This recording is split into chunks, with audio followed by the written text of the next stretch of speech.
Hey there, history enthusiasts. If you're enjoying this journey back in time, make sure to like, subscribe, and drop a comment below with your thoughts.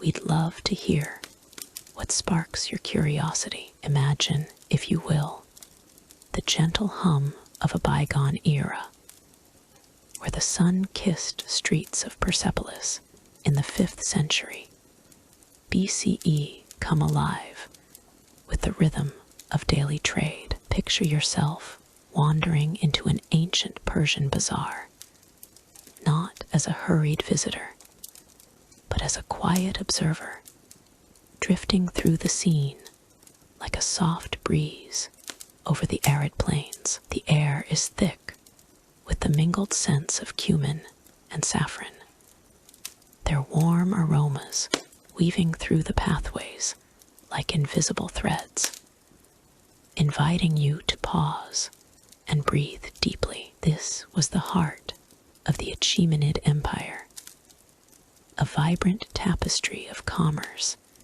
that pulsed with life long before the echoes of modern markets. In those days, the bazaar sprawled across wide, dusty courtyards framed by mud brick stalls, each one a small world unto itself. Merchants, clad in simple tunics of linen, dyed in earthy tones of ochre and indigo, moved with a graceful ease that spoke of years spent in the trade. These men and women, though history has left their names, as whispers lost to time, stood behind counters laden with goods from distant lands, their voices rising and falling in the cadence of negotiation. A subtle wit laced their interactions, as one might quip about the weight of a bolt of silk with a knowing smile, turning commerce into a dance of words. The fabrics themselves added to the sensory symphony, their soft rustle like the sigh of wind through palm leaves. As customers ran fingers over the smooth weaves imported from the Indus Valley, the bazaar was a place of endless exchange, where the clinking of bronze coins against stone counters created a soothing, rhythmic backdrop. Much like rain on a tiled roof, each transaction unfolded with a deliberate pace, allowing the sense of fresh dates and roasted nuts to mingle in the air, drawing in passers-by with their sweet, nutty allure. Picture the merchants weighing goods on balanced scales, the faint creak of wood and metal harmonizing with the distant calls of vendors hawking their wares. Come, see the finest lapis from the east, one might say, his tone as smooth as the polished stones he offered, while another arranged piles of dried herbs, their earthy fragrance rising like a gentle fog. This bustling yet serene environment was the lifeblood of Persepolis, a city that thrived on the movement of goods and ideas. Archaeological reports from Achaemenid sites, such as those excavated at Pasargadae and Persepolis itself, reveal how these markets were organized with meticulous care, featuring wide avenues lined with stalls that catered to both locals and travelers. The merchants, often from humble backgrounds, specialized in everything from spices and textiles to metals and pottery, their stalls forming a mosaic of colors and textures that invited exploration. One could lose themselves in the display of intricate jewelry, the cool touch of gold and silver contrasting with the warmth of the sun-baked earth As the day progressed, the bazaar took on a lullaby like quality, with the sun's rays casting long, golden shadows that softened the edges of the scene. The sound of barter was never harsh. Instead, it flowed like a stream, with merchants employing subtle gestures and measured words to seal deals. A whiff of baking bread from nearby ovens would drift through, its yeasty scent blending with the sharper notes of garlic and onions, creating a comforting aroma that seemed to wrap around you like a warm shawl. These sensory details, preserved in the fragments of ancient records and the remnants of clay seals found in archaeological digs, paint a picture of a community sustained by mutual respect and shared prosperity. Yet, amid this vibrancy, there lies a gentle mystery that adds a layer of intrigue to the narrative. The names of these everyday heroes of the bazaar remain unrecorded in the annals of history, lost to the sands of time like faint stars fading at dawn, while kings and nobles etched their legacies into stone inscriptions. The merchants who fueled the empire's economy slipped into anonymity. Perhaps it was by design, a quiet humility that valued the act of trade over personal acclaim, or simply the oversight of scribes focused on grander affairs. This enigma, drawn from the careful analysis of Achaemenid artifacts, invites us to wonder about the untold stories behind the stall stories of families who passed down their crafts through generations, their identities preserved only in the patterns of their woven goods or the recipes of their spices. The trade itself was a symphony of diversity, with goods flowing in from the far reaches of the empire. Caravans from the west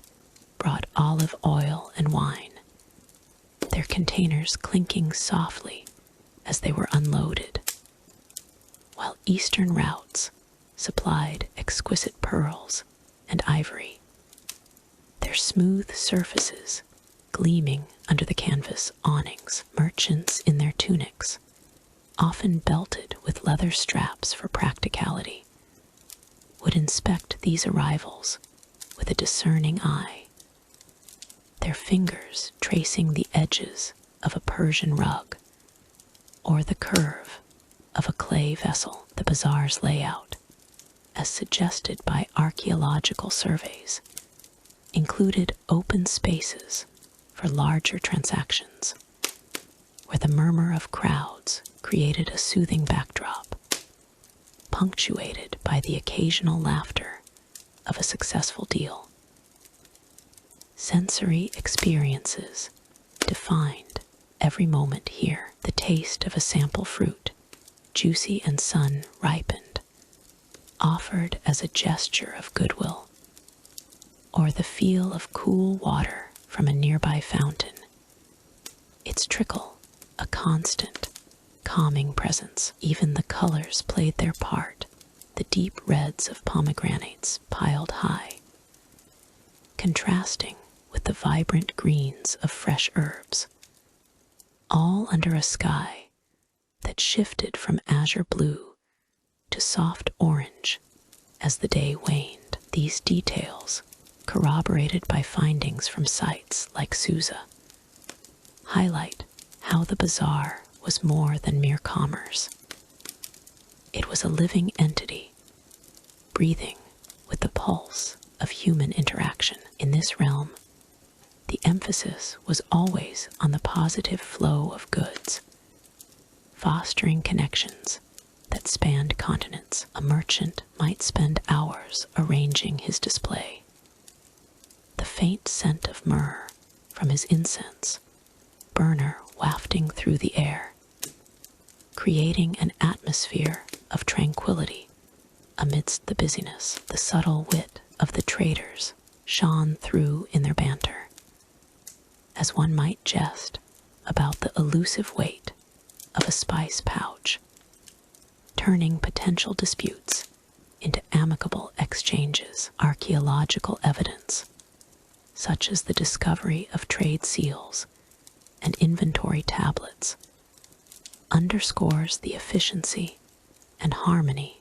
of these operations, where every item had its place in the greater web of exchange. As evening approached, the bazaar would begin to quiet, the merchants wrapping their goods in cloth and securing their stalls with a final, satisfying click. The lingering scents of the day's trade spices, oils, and baked goods hung in the air like a comforting blanket, ready to lull the mind into reflection. This was the essence of ancient Persian bazaar life, a world of vibrant yet peaceful commerce that sustained an empire. And as we gently close this chapter, with the soft echoes of the bazaar fading like a distant melody, let's ease into the next segment,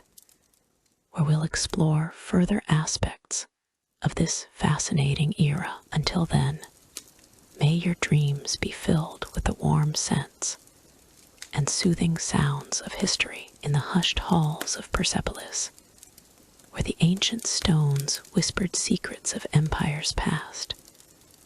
Darius, I sat upon his ornate throne, draped in flowing robes of deep indigo and gold. The air carried the gentle aroma of myrrh, wafting from bronze censers that flickered with soft amber light, as if the very palace breathed in rhythm with the distant hum of the empire. Outside, the sun dipped low over the Zagros Mountains, casting a warm glow through carved windows, illuminating scrolls that rustled faintly in the evening breeze. Here, in this sanctuary of governance, the great king turned his gaze not to the clamor of conquest, but to the steady pulse of commerce and prosperity, shaping an empire through the threads of trade and reform. Darius, with his strong, contemplative features framed by a neatly trimmed beard, oversaw the intricate web of trade routes that stretched from the Indus River to the Aegean Sea. His fingers, adorned with rings of lapis and emerald, traced the edges of a map etched on polished ivory, the material cool and smooth under his touch. The palace rooms, lined with towering columns that echoed the soft pad of servants' footsteps, were filled with the scent of fresh papyrus and ink, a subtle reminder of the meticulous records that defined his rule. In those quiet moments, he envisioned the caravans laden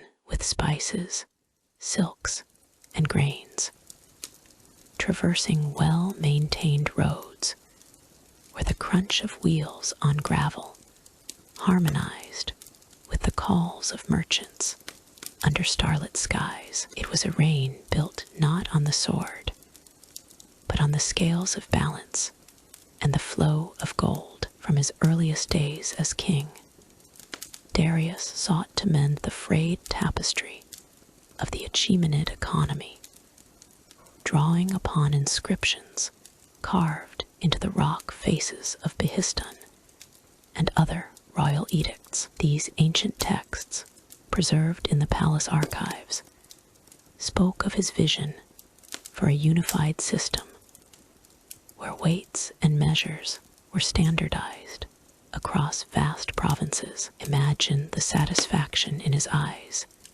as he held a derrick coin, its gold surface gleaming under the flicker of oil lamps, the metal warm against his palm. This currency, bearing his own likeness, with a subtle arch of an eyebrow that hinted at wry amusement, became the heartbeat of trade. No longer would merchants haggle over inconsistent values.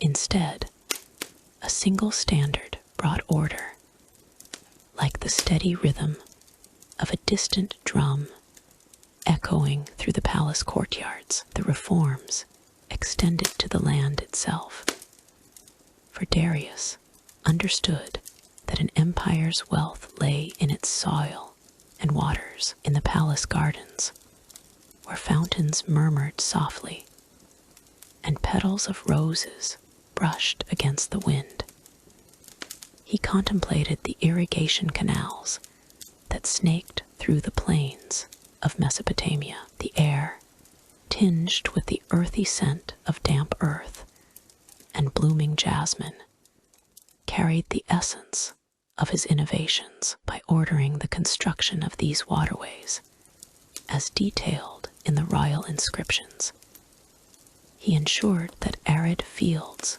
bloomed with barley and wheat, transforming barren stretches into bountiful harvests. The sound of water trickling through stone channels became a lullaby of abundance, a gentle reminder that prosperity required patience and foresight. With a subtle wit, one might say Darius tamed the rivers as a shepherd guides his flock, each drop contributing to the greater flow of the empire's riches. Trade flourished under his watchful eye, with routes secured and expanded to welcome goods from distant lands. In the palace's scriptorium, where the faint scratch of quills on parchment created a soothing cadence, scribes recorded the influx of ivory from Africa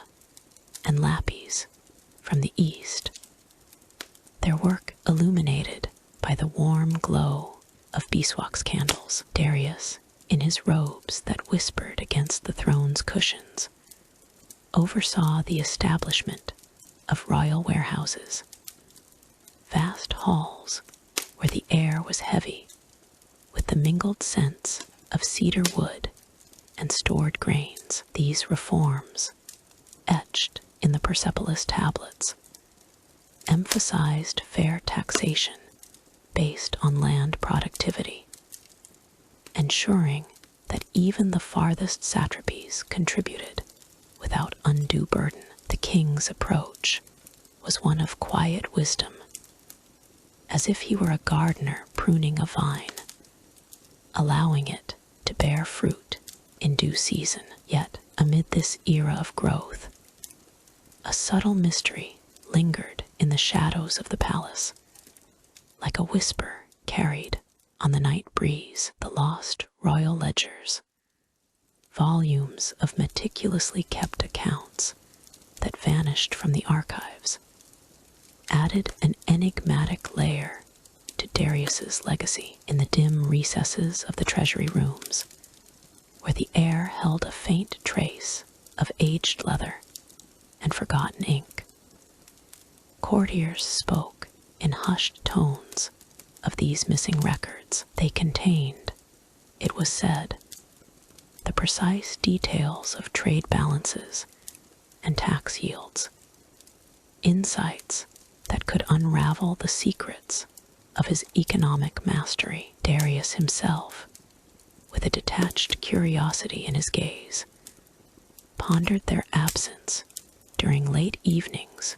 when the palace grew still, the only sound the distant rustle of palm fronds. Perhaps they were misplaced in the chaos of his early reign, or spirited away by a cunning scribe whose motives remained as elusive as the wind. This enigma, untouched by the bustle of markets or the intrigues of nobles, served as a gentle puzzle, a thread of intrigue woven into the fabric of his reforms, reminding all that even the most ordered empires hold unfathomable depths. As the years unfolded, Darius's economic vision extended to the very foundations of daily life. In the palace kitchens, where the aroma of baking bread and simmering stews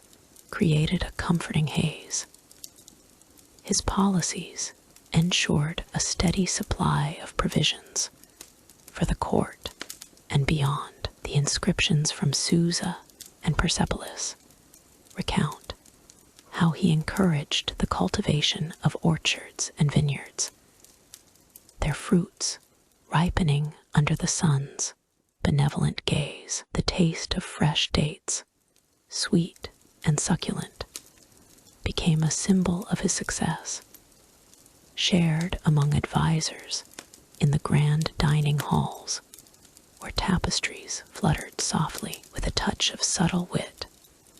One could imagine Darius chuckling to himself, thinking that if kings could rule with bread and wine alone, wars might fade into mere whispers. His reforms brought a sense of harmony to the empire, fostering alliances through mutual prosperity rather than force. The royal road, that magnificent artery of commerce, facilitated the exchange of not just goods, but ideas, its paved stones echoing with the rhythmic trot of horses and the creak of carts. In the palace's map rooms, where the air was cool and scented with sandalwood, Darius studied routes that connected distant cities, his fingers lingering on the inlaid designs. These paths,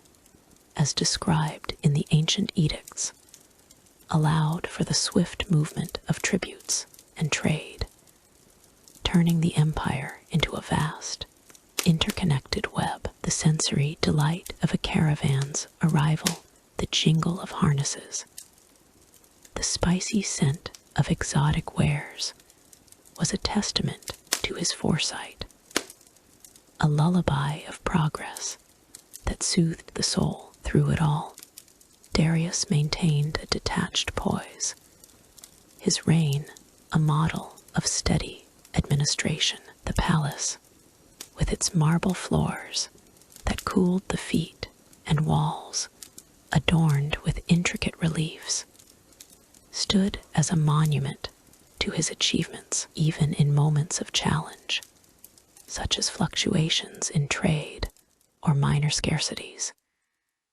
he approached them with the calm of a sage, focusing on long-term solutions etched into stone for eternity. The lost ledgers, ever a faint shadow, added a layer of quiet fascination, a mystery that invited reflection rather than alarm. As the stars wheeled above Persepolis, casting a silvery light through the windows, Darius's era of reform drew toward its close, leaving a legacy that whispered through the ages. The empire, now more resilient and woven with threads of gold, prepared for the tides of time, hinting at stories yet to unfold in the quiet corners of history. In the fading light of a 5th century BCE evening in Persepolis, the ancient heart of the Achaemenid Empire beat softly amid terraced palaces and winding stone pathways. The air carried a whisper of dust from the day's activities, settling like a gentle veil over the scribes who toiled in modest chambers near the great halls. These men, clad in simple tunics of linen dyed in earthy tones, moved with a quiet rhythm, their fingers tracing symbols onto soft clay tablets. The scratching of styluses against the surface created a soothing cadence, like rain on distant leaves, each stroke preserving the empire's commerce in fragile permanence. The scribes were guardians of order in a vast network of trade that stretched from the Indus Valley to the Aegean Sea. Seated on low stools in dimly lit rooms, they recorded the influx of goods from bustling caravan spices that carried the warm scent of cinnamon and cardamom, bolts of silk whispering against the air, and metals like gleaming silver that caught the flicker of oil lamps. The clay beneath their tools felt cool and yielding, its surface yielding to pressure with a faint, satisfying give, while the dust from the tablets lingered in the nostrils, a mild, earthy aroma that evoked the vast plains beyond the city walls. This work was not hurried. It unfolded with the steady patience of a river carving through stone, each entry a deliberate act to maintain the empire's economic pulse. In those serene moments, the purposes of these records became clear, woven into the fabric of Achaemenid society as archaeological reports from sites like the Persepolis fortification tablets reveal. These documents served as the empire's ledger, tracking transactions to ensure fair taxation and resource distribution. A scribe might note the arrival of a shipment of dates from the southern oases, their sticky sweetness imagined through the scribe's careful notation. Or tally the exchange of lapis lazuli from the east, its deep blue hue described in symbols that evoked the color of twilight skies. The records helped kings and satraps monitor wealth, prevent corruption, and foster alliances, all while providing a sense of stability in an era of expansion. There was a subtle wit in this system, a quiet acknowledgement that even the mightiest empire relied on the humble scribe's hand to hold its treasures together, like threads in a finely woven tapestry that might unravel without constant care. Yet, as the styluses paused and the lamps dimmed, a mystery began to unfurl. Soft as the evening breeze, what became of these meticulous records? Those thousands of clay tablets that once filled the archives of Persepolis. Historical accounts, drawn from excavations at the site, suggest that many were lost to the ravages of time and conquest. In the warm glow of the scribe's lamps, one could almost hear the faint crackle of clay drying, a sound like whispers from the past, hinting at the impermanence of their work. The Achaemenid Empire, as documented in archaeological surveys, faced invasions that scattered its treasures. Alexander the Great's forces, for instance, swept through in 330 BCE, leaving fire and chaos in their wake. But the loss of the trade records was more enigmatic.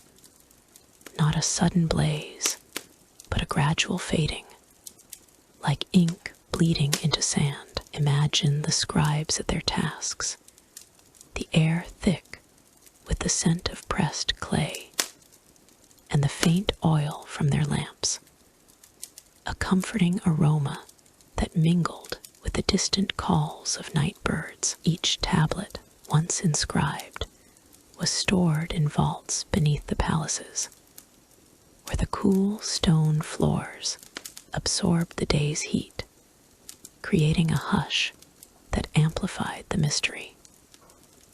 Why did so many vanish? Perhaps they crumbled under the weight of earthquakes that shook the Zagros Mountains, their fragments scattering like forgotten dreams. Or maybe, as some reports speculate, they were deliberately hidden during times of unrest, buried in secret caches that time has yet to reveal. The sensory world of the scribes, the smooth texture of a freshly etched tablet under fingertips, the rhythmic scrape that echoed softly in the chamber contrasted with this unknown fate, inviting a gentle curiosity rather than alarm. In the empire's heyday, these records were more than mere lists.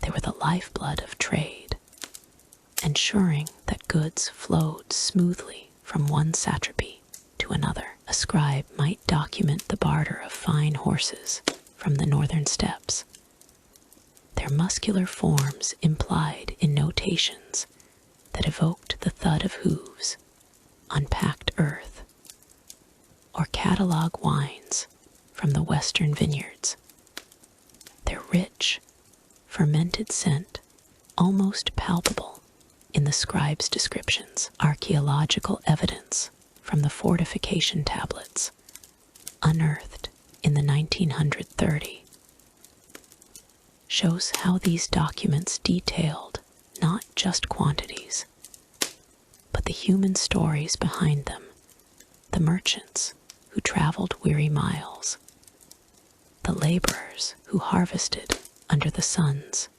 gentle warmth. There was a subtle wit in the way the scribes abbreviated their entries, turning complex transactions into elegant shorthand, as if playing a quiet game with history itself. But the mystery deepens when one considers the gaps in our knowledge, those silent spaces where records should be. Reports from Achaemenid sites indicate that while thousands of tablets survived, many more are missing, perhaps dissolved by the elements or lost to looters in the centuries that followed. In the scribe's chambers, the air might have carried a hint of dampness from nearby irrigation channels, a cool moisture that softened the clay over time, leading to decay. One can picture the tablets stacked neatly,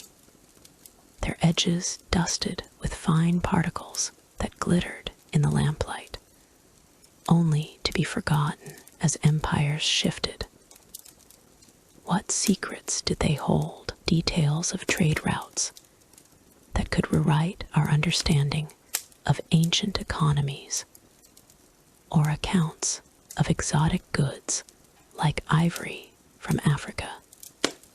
Its smooth surface described with the precision of a poet's verse. The unknowns linger like a half-remembered melody, calming in their ambiguity, reminding us that not all mysteries demand resolution. As the night deepened in Persepolis, the scribes would set aside their tools, the last scratches fading into silence. The clay dust settled, leaving a faint, powdery residue on their tunics, a tactile reminder of their day's labor. In this lullaby of history, one senses the empire's resilience, even in loss. The trade records, though vanished, echo through the artifacts we have, like the Persepolis tablets that speak of a world in balance. Yet the enigma of what was lost invites a gentle reflection. Perhaps those records, with their sensory tales of spices and silks, await discovery in some hidden crevice, preserved by the earth's embrace through the quiet passages of time. The mystery of the lost Persian trade records weaves into the larger tapestry of the Achaemenid legacy, a thread that leads us onward to the next whisper of the past in the hushed twilight of Persepolis, where the ancient stones of the Achaemenid palaces whispered secrets to the wind.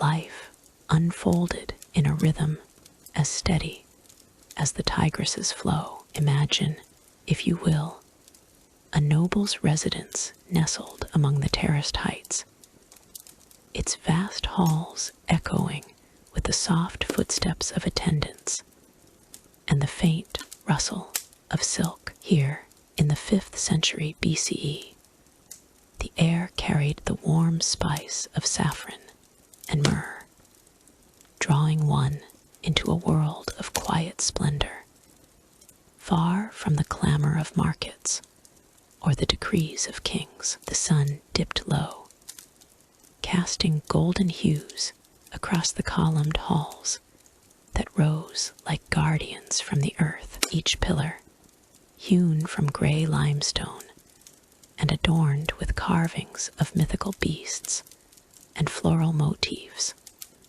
stood tall as sentinels of prosperity. Within these chambers, Persian nobles gathered for their evening repasts, their forms draped in robes of finest silk, dyed in shades of crimson and azure that caught the light like captured sunsets. The fabric, imported from distant lands and woven with threads finer than a spider's web, whispered against their skin as they reclined on cushioned divans, their movements graceful and unhurried. A gentle breeze wafted through the open arches, carrying the intoxicating scent of saffron-infused stews simmering in bronze cauldrons. The kitchens, hidden beyond the main halls, bustled with quiet efficiency, where cooks stirred pots of barley and lamb, seasoned with cumin and coriander that perfumed the air. One could almost taste the richness before the first bite, the spices mingling with the subtle sweetness of dates and figs, all served on platters of polished silver etched with ancient symbols of abundance. The nobles dined leisurely, their conversations a soft murmur like distant waves, discussing matters of courtly intrigue or the beauty of the stars above the Zagros mountains. Lamps flickered along the walls, their oil flames dancing in terracotta vessels, casting a warm, amber glow that softened the edges of reality. Each light revealed glimpses of opulence. Tapestries woven with gold threads depicting lions and eagles, their colors vibrant against the cool stone. Jeweled goblets, heavy with emeralds and lapis lazuli, glinted as they were raised in toasts. The wine within a deep red from Median vineyards, tasting of sun-ripened grapes, and a hint of honey. The scene was one of serene extravagance, where every detail spoke of a life cultivated for pleasure, untouched by the hardships of the common folk. As the evening deepened, musicians entered the hall, their lyres and flutes producing melodies that floated like feathers on the breeze. The notes were light and soothing, evoking the rustle of palm leaves or the call of night birds, a subtle wit in their rhythms that teased without overwhelming. A noble might smile faintly at a familiar tune, perhaps recalling a story of how such music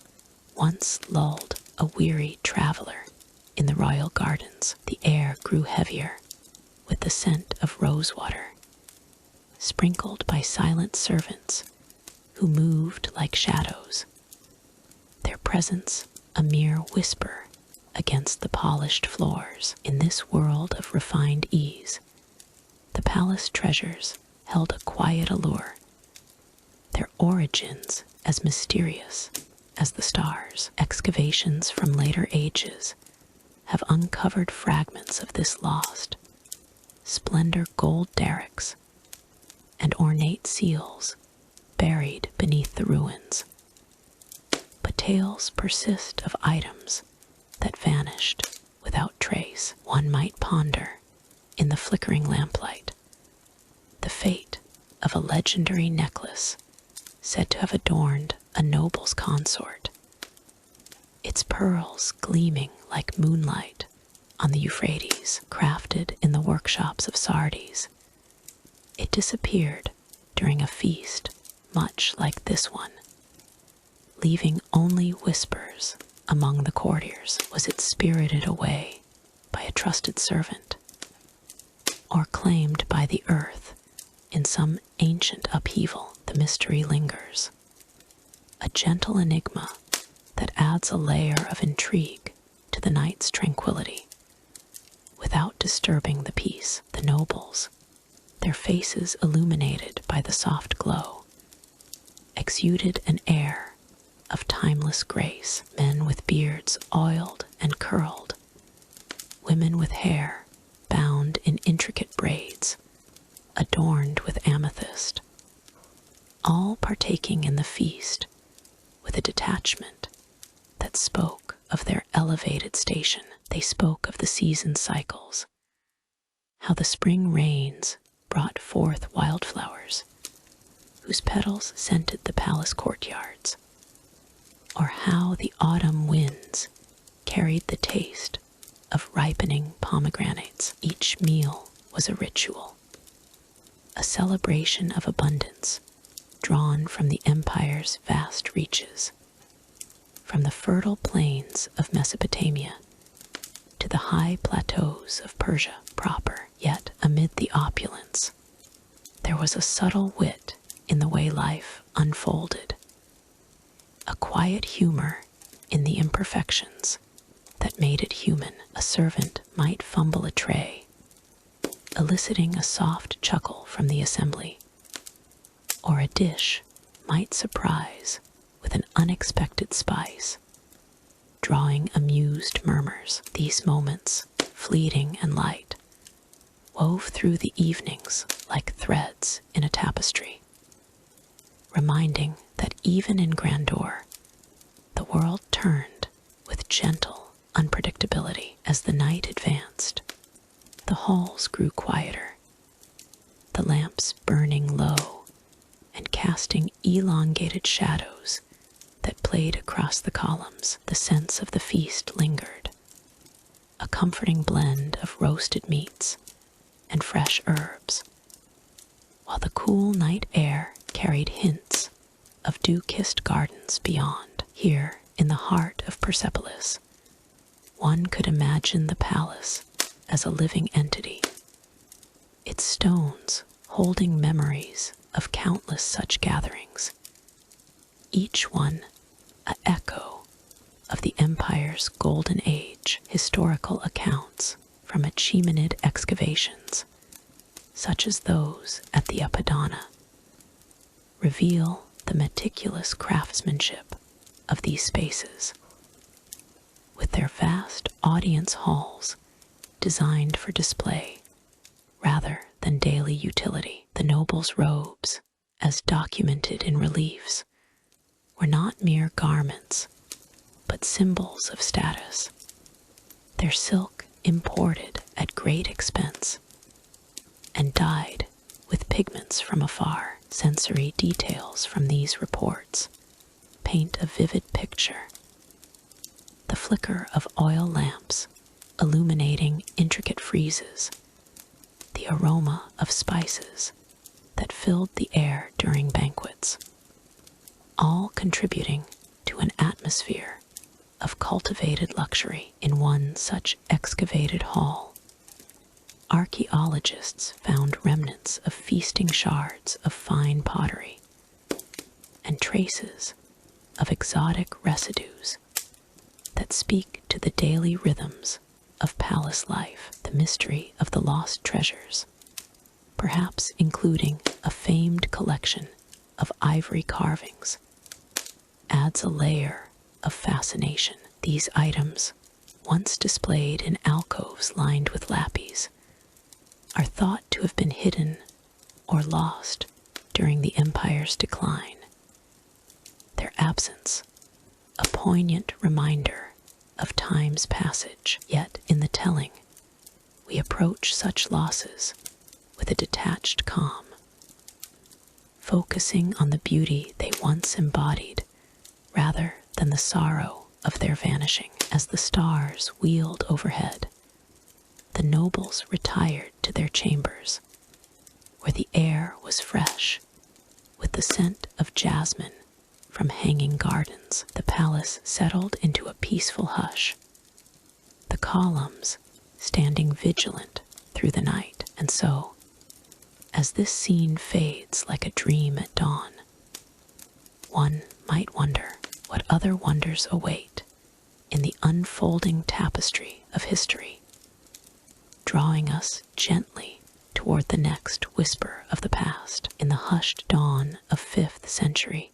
BCE Persepolis, where the ancient stones of the Achaemenid capital whispered secrets to the rising sun, the merchants of the bazaar began their quiet ballet of commerce. Soft light filtered through the narrow alleys, casting gentle shadows on the mud brick stalls, and the air carried a faint, earthy scent of dew-kissed dust. These men, clad in simple tunics of coarse, wool dyed in earthy hues, moved with the deliberate grace of those who had inherited the rhythms of empire, their days unfolding like the unfurling petals of a desert flower under the vast Persian sky. As the first rays touched the towering Apadana,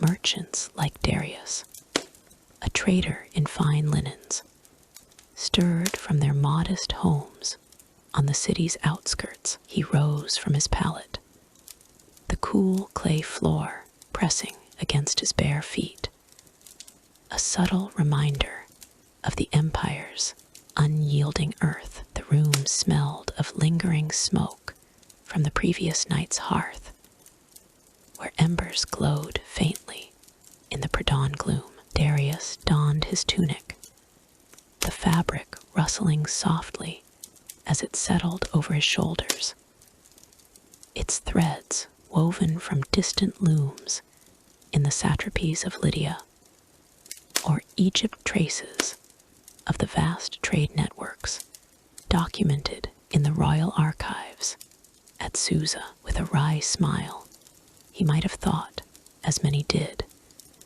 that the gods favored the early riser. For in Persepolis, the day's profits often hinged on the speed of one's preparations. Carrying baskets of goods balanced on sturdy shoulders, Darius and his fellows made their way through the awakening city. The paths were lined with acacia trees, their leaves whispering in the breeze, and the distant bleat of goats echoed like a lullaby against the stone walls. By the time they reached the bazaar, the air had warmed slightly, carrying the first hints of baking bread from nearby homes and the sharp tang of spices ground in mortars. Historical records from the Achaemenid era, etched on clay tablets and inscribed in the Behistun reliefs, speak of these merchants as pillars of the empire's economy, their routines a blend of necessity and tradition. Yet there lies a gentle mystery in their unrecorded schedules, the precise moments when one merchant paused to share a jest with another, or when the stall arrangements shifted with the wind, remain lost to time, as if the scribes of Darius, the great, deemed such details too ephemeral for stone. At the bazaar, the merchant set to work with a serene rhythm. Darius arranged his linens on wooden racks, the fabrics sliding smoothly over one another, their colors catching the light like ripples on the Euphrates. Silks from the east glimmered with a subtle sheen, while heavier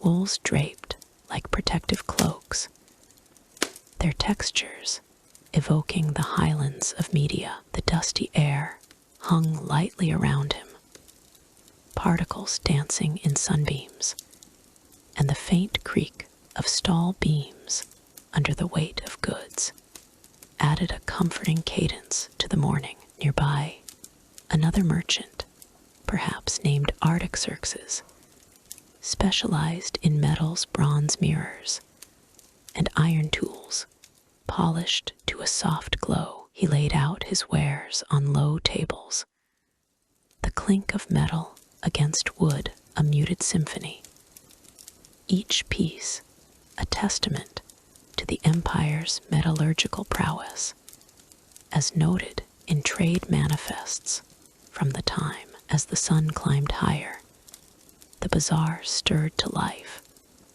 Though the merchants maintained their poised detachment, they moved between customers with an almost hypnotic flow, their tunics swaying gently as they gestured to bolts of cloth or stacks of pottery. The scent of myrrh and frankincense from a neighboring stall wafted over, mingling with the warm earthiness of the ground, creating a tapestry of aromas that soothed the senses. Darius, with his subtle wit, might exchange a knowing glance with a fellow trader, remarking under his breath about the elusive nature of a good bargain, as if the winds themselves conspired to hide the best deals. Historical accounts from Achaemenid records detail how these merchants operated under the king's laws,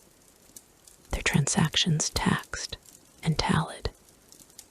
Yet the finer grains of their daily pauses, perhaps a moment to sip cool water from a clay jug, its surface cool against parched lips, slip into that same unrecorded haze, a mystery as soft as the dawn mist. By mid-morning, the routines deepened into a steady hum. Merchants like Cyrus, who dealt in spices, would meticulously organize his jars, the grains of saffron and cumin releasing their pungent whispers into the air. He dusted off the containers with a cloth, the fine particles floating like golden flecks in the light, evoking the vast caravans that traversed the royal road.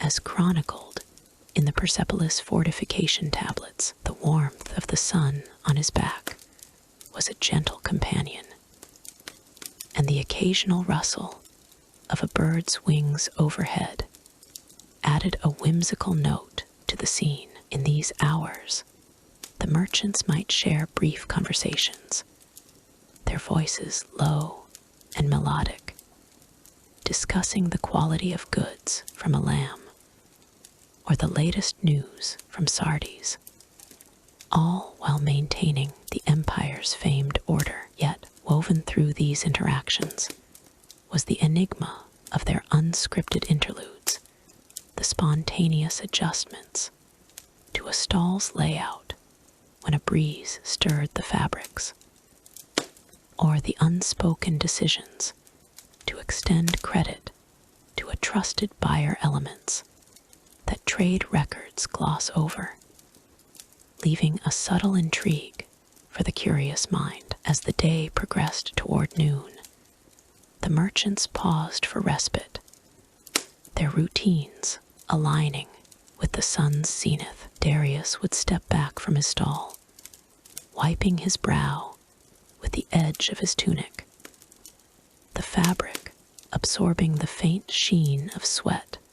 Like the earth drinks rain, the air grew heavier, laden with the scent of midday meals, barley stew simmering in clay pots, its steam rising in lazy curls. Historical examples from Achaemenid sources, such as the accounts of royal banquets, suggest that even humble traders emulated the court's discipline, breaking for a simple repast under the shade of awnings. Artaxerxes might recline briefly on a woven mat, the fibers rough yet comforting against his skin, contemplating the day's flow with a quiet humor, perhaps musing that the gods, in their wisdom, had forgotten to record such mundane graces. This period of calm,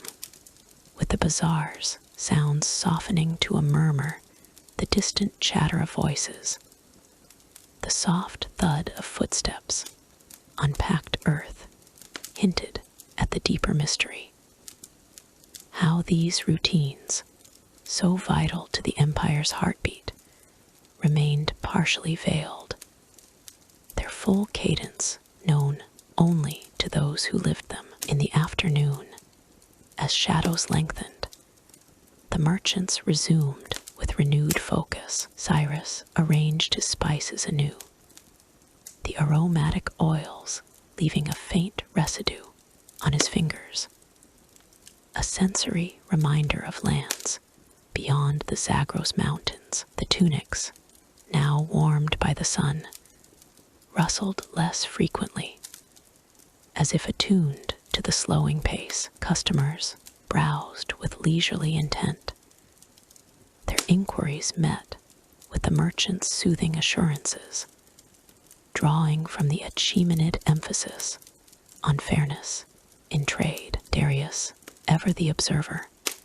might note the way light played on his linens, turning them into a canvas of subtle colors, and with a touch of wit, ponder how the unrecorded schedules of his peers allowed for such serendipitous encounters. Sales that seemed fated, yet undocumented in the archives. As evening approached, the routines wound down like a gentle exhale. The merchants began to pack their goods, the fabrics folding with a soft whisper, the metals clinking in a rhythmic farewell. Darius secured his stall, the dust settling around him like a quiet shroud, and the air cooled with the promise of night. Historical records attest to the merchants' return to their homes, where family and rest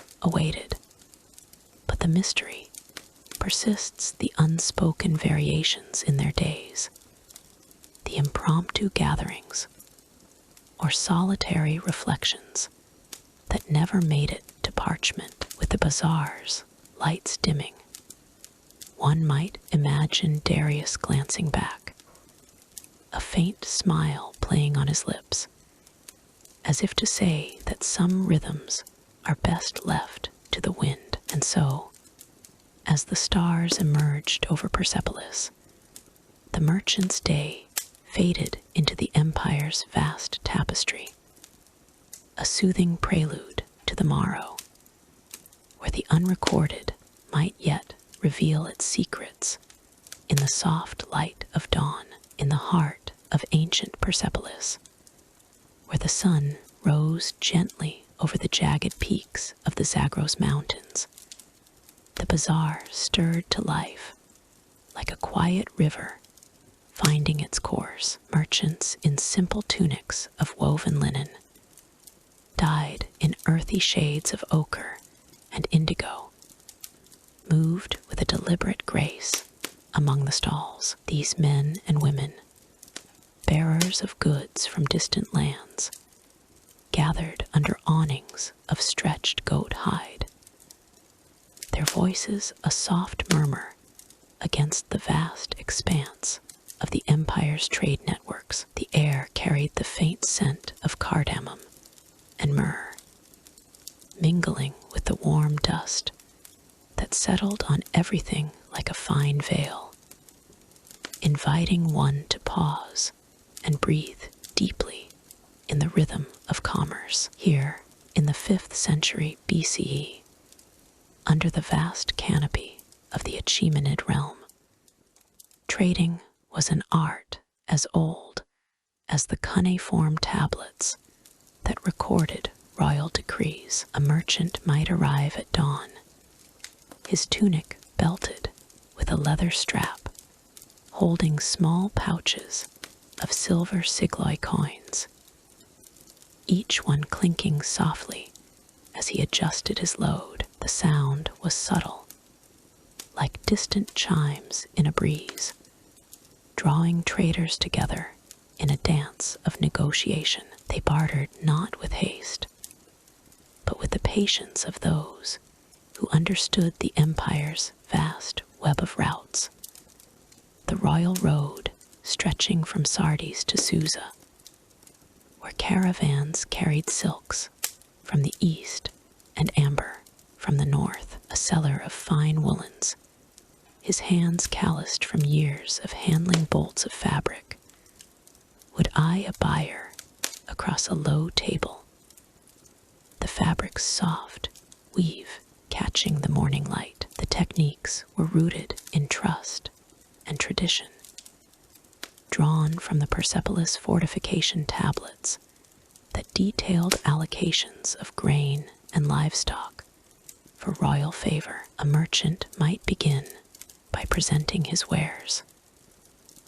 A cluster of dates from the palm groves of Mesopotamia, their sticky sweetness tempting the air, or blocks of lapis lazuli from the mines of Badakhshan, cool and smooth under probing fingers. Bartering unfolded like a whispered conversation, with gestures as telling as words. One might nod toward a scale, its bronze pan balanced with precise weights inscribed in cuneiform, ensuring fairness in every exchange. The clink of coins against the scale's edge was a reassuring note, a tactile promise of value, while the dust of ground spices, cinnamon, and coriander lingered on the breeze, coating tongues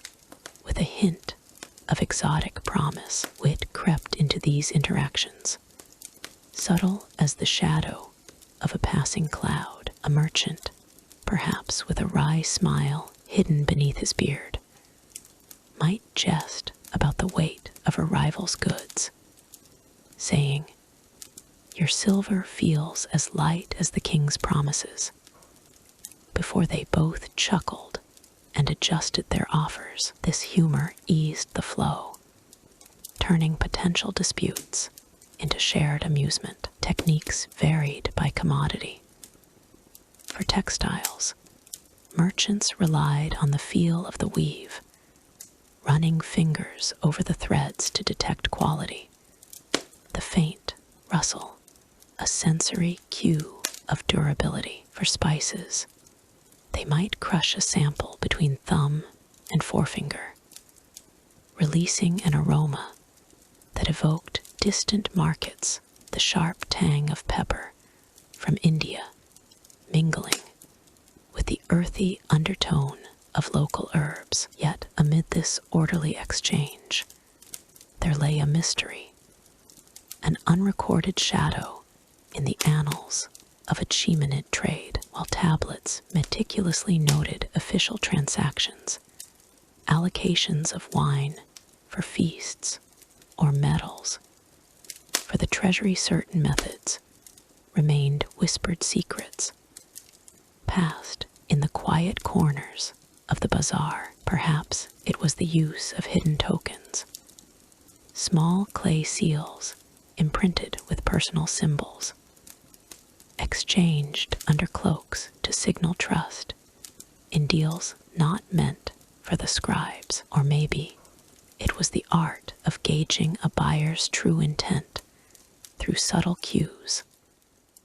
like the way their eyes lingered on a particular gemstone, revealing desires unspoken. These techniques, absent from the formal records, added an air of intrigue, a gentle enigma that floated like spice dust in the sunlight. One could imagine a merchant, his tunic sleeves rolled to reveal forearms dusted with the fine powder of traded goods, employing such methods to outmaneuver a competitor, all while maintaining the calm facade of the marketplace. The sensory world of the bazaar enveloped everything in a soothing haze. The warmth of the sun-baked earth rose through the soles of sandaled feet, while the occasional breeze carried the salty tang of dried fish from the Caspian Sea.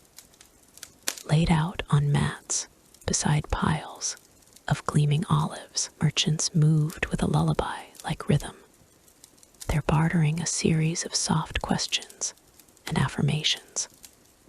What value do you place on this wool, fine as the king's tapestries? The response might come with a gentle counter. And what of your spices, rich enough to flavor the gods' feasts? Coins exchanged hands with a muted jingle, each transaction a thread in the empire's economic tapestry, woven from the diverse peoples who traversed its roads. Historical accounts, such as those etched into the Behistun inscription, hint at the empire's sophisticated trade systems, where Darius eyes reforms standardized weights and measures to prevent deceit. A merchant might use a set of bronze balances, calibrated to the royal standard, to weigh gold dust or silver ingots.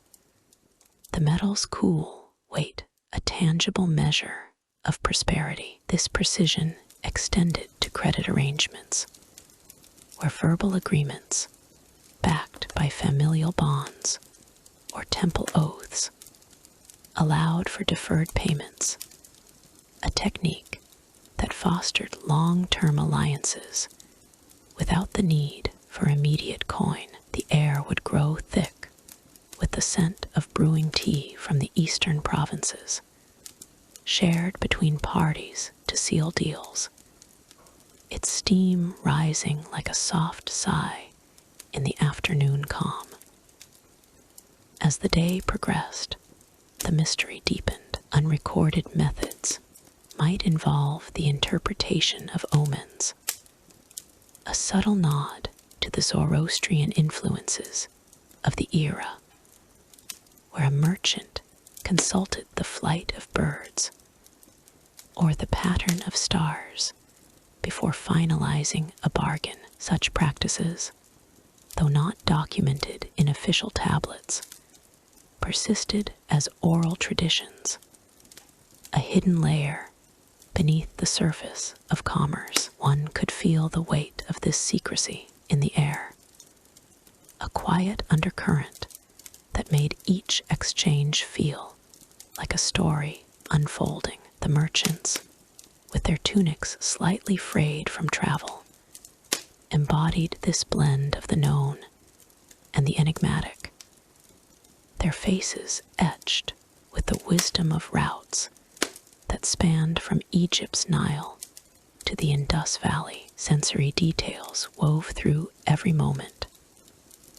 The crunch of gravel underfoot as one navigated the stalls, the faint metallic taste of dust on the lips from the constant sifting of goods, and the gentle hum of voices that rose and fell like waves.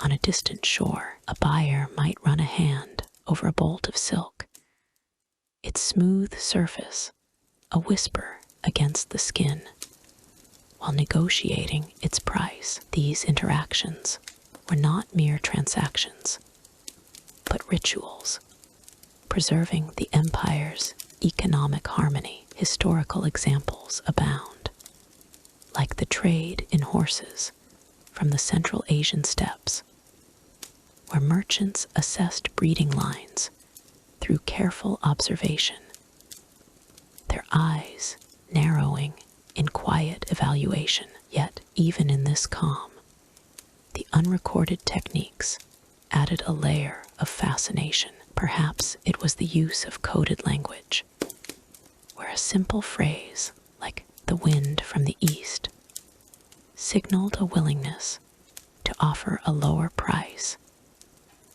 known only to those initiated into the bazaar's unspoken codes. This mystery, untouched by the scribes, lent an element of wonder to the proceedings, a subtle wit in the face of the empire's grandeur. As the sun arced toward the horizon, casting a golden glow over the stalls, the merchants wrapped up their dealings with the same measured pace, their tunics stirring in the evening breeze. In this way, the bazaar's life continued, a soothing cadence in the vast symphony of the Achaemenid world. As the stars began to emerge, twinkling like distant treasures, one might reflect on how these trading techniques, both documented and hidden, formed the backbone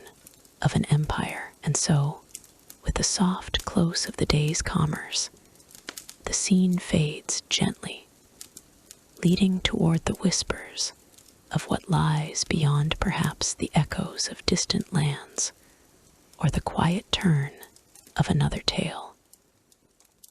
Word count 1,500 in the hushed heart of Persepolis, where the ancient stones of the Achaemenid Empire whispered secrets to the wind. The bazaar stirred with a rhythm as steady as the Tigris's flow. It was the 5th century BCE, and beneath the vast arches of the royal city, merchants paused from their stalls to tend to the tools that sustained their trade. These were not mere instruments of commerce, but relics of craftsmanship, forged in the fires of forgotten forges and polished by hands that carried the empire's legacy. Amid the soft shuffle of sandaled feet and the distant call of doves, a group of merchants gathered in the shade of woven awnings, their simple tunics of linen and wool draped like gentle waves over their forms. Each man, weathered by the sun's embrace,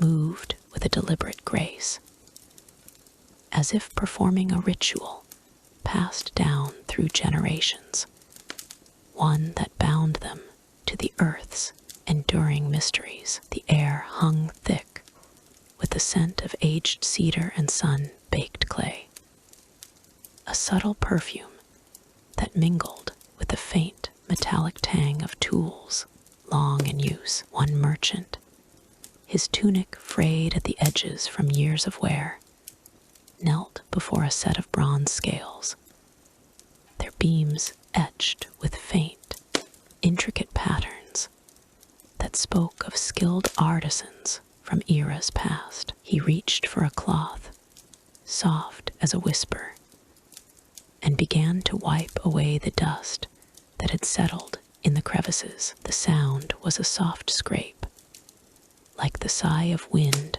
through palm fronds, as metal met fabric in a dance of care. Nearby, another merchant held a whetstone to the edge of a measuring rod, the stone's gentle grind echoing like a lullaby, rhythmic soothing, inviting the mind to drift on waves of repetition. Dust particles danced in the slanting light, tiny specks that caught the eye and sparkled like stars in a twilight sky, reminding all who watched of the impermanence that cloaked even the most steadfast creations. In this corner of the bazaar, away from the main thoroughfares where voices rose in barter, the merchants focused solely on preservation, their tools scales of varying sizes, balances with ivory inlays, and weights carved from dense basalt were more than utilities. They were testaments to the Achaemenid ingenuity, as revealed in the archaeological treasures unearthed from Persepolis's ruins. Excavations had uncovered similar artifacts, such as the precisely balanced scales from the Apadana palace, their mechanisms suggesting a mastery of metallurgy that blended Persian innovation with influences from conquered lands. Yet, as these men worked, they did so with a quiet reverence, knowing that each stroke of the cloth or pass of the stone guarded against the erosion of time. The merchant with the scales paused, his fingers tracing the faint engravings, symbols that hinted at astronomical alignments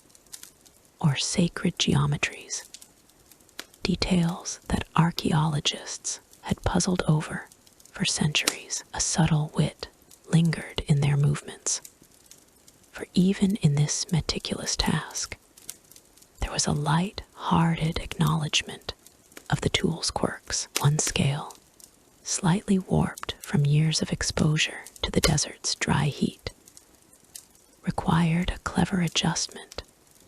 A small wedge of olive wood, placed just so to maintain its true balance. The merchant chuckled softly to himself, a sound like the rustle of leaves, at the way the tool seemed to have a mind of its own, as if it were an old friend with its own tales to tell. Around him, the air grew warmer as the sun climbed higher, carrying with it the earthy aroma of the ground itself, warmed by the day's gentle touch. Sensory memories wove through the scene.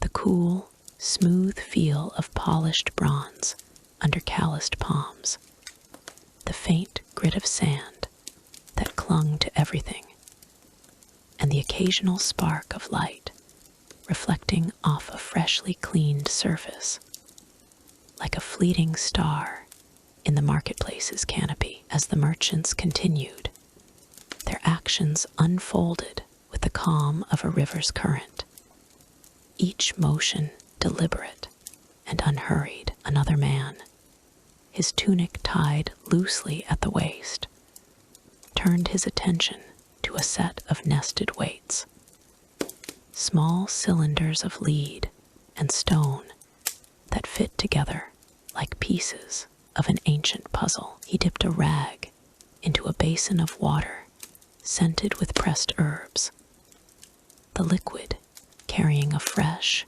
minty undertone that cut through the dust. With careful strokes, he cleaned each weight, the water beating and running off in tiny rivulets, creating soft patters against the stall's wooden surface. The sound was almost musical, a gentle percussion that blended with the distant hum of the city, where the great audience halls of Darius stood silent sentinel. Historical fragments from Achaemenid sites, like the reliefs at Pasargadae, showing similar tools in use, informed their methods, ensuring that every clean was not just maintenance, but a homage to to the empire's precision engineering. Yet, woven into this serene routine was a thread of mystery,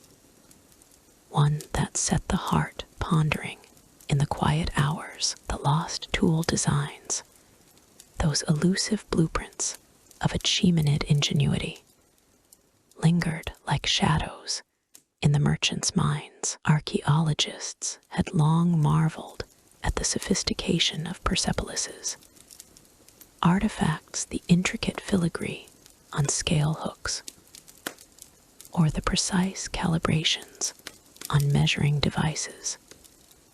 But many designs had vanished with the empire's fall. Whispers among the stalls spoke of scrolls, perhaps hidden in the labyrinthine archives of forgotten palaces, that once detailed these creations. As the merchant polished a particularly ornate balance, its surface revealing faint, indecipherable script, he wondered about the craftsmen who had forged it. Had they encoded secrets within the metal, patterns that aligned with the stars, or echoed the empire's vast road networks? The mystery deepened with each stroke, a subtle enigma that added a layer of intrigue without disrupting the calm. For in this world, such unknowns were not fearsome, but invitations to gentle reflection. The dusty air, now stirred by a light breeze, carried particles that settled like fine silk on exposed skin, a tactile reminder of the passage of time. One could almost feel the weight of history in the air, a comforting pressure that spoke of continuity. The merchants, their tunics now dusted with the same fine layer, worked on, their breaths steady and deep, inhaling the mingled scents of iron and earth. In the background, the soft clink of tools being realigned echoed faintly, like the chime of distant bells, each note a testament to the care bestowed upon them. From the archaeological record, examples abounded. The discovery of tool kits in the treasury at Persepolis, with their array of balances and weights, showed how such maintenance was not merely practical, but ritualistic, ensuring the tool's harmony with the cosmic order. As the afternoon waned, the light softened, casting a golden hue over the stalls and illuminating the merchants' patient faces. One man, pausing to inspect a newly cleaned scale, noted how the metal gleamed under the sun's caress, its surface free of imperfections, save for those intentional marks that hinted at lost knowledge. The mystery of those designs, perhaps carried away by winds of conquest or buried in the sands, added a poetic melancholy to the scene, a subtle wit in the universe's way of concealing its wonders. Yet in this moment, there was no urgency, only the soothing rhythm of preservation, a lullaby for the soul amid the empire's enduring legacy. Transitioning from this quiet diligence, one might imagine the merchants rising soon, their tools ready once more, as the bazaar's pulse quickened toward the evening's repose, leading naturally to the tales of the empire's broader horizons. Word count 1,500 in the heart of ancient Persepolis, where the sun dipped low over the weathered stone arches of the bazaar. A gentle rhythm of life unfolded among the merchants. These men, clad in simple tunics of fine wool dyed in earthy hues of ochre and indigo, as the day's trade waned, their faces, etched with the lines of journeys across vast Achaemenid roads, turned toward one another in the soft glow of oil lamps. Here, amid the stalls laden with spices and silks, they shared not just goods, but the invisible threads of community, woven through shared meals and quiet exchanges. The air carried a lullaby of scents, sizzling flatbreads, kissed by flames on clay hearths, the warm aroma of barley stew laced with cumin and dates, mingling with the faint, earthy perfume of packed dirt floors. Each merchant moved with a deliberate grace, as if the day's clamor had ebbed into a serene tide. One,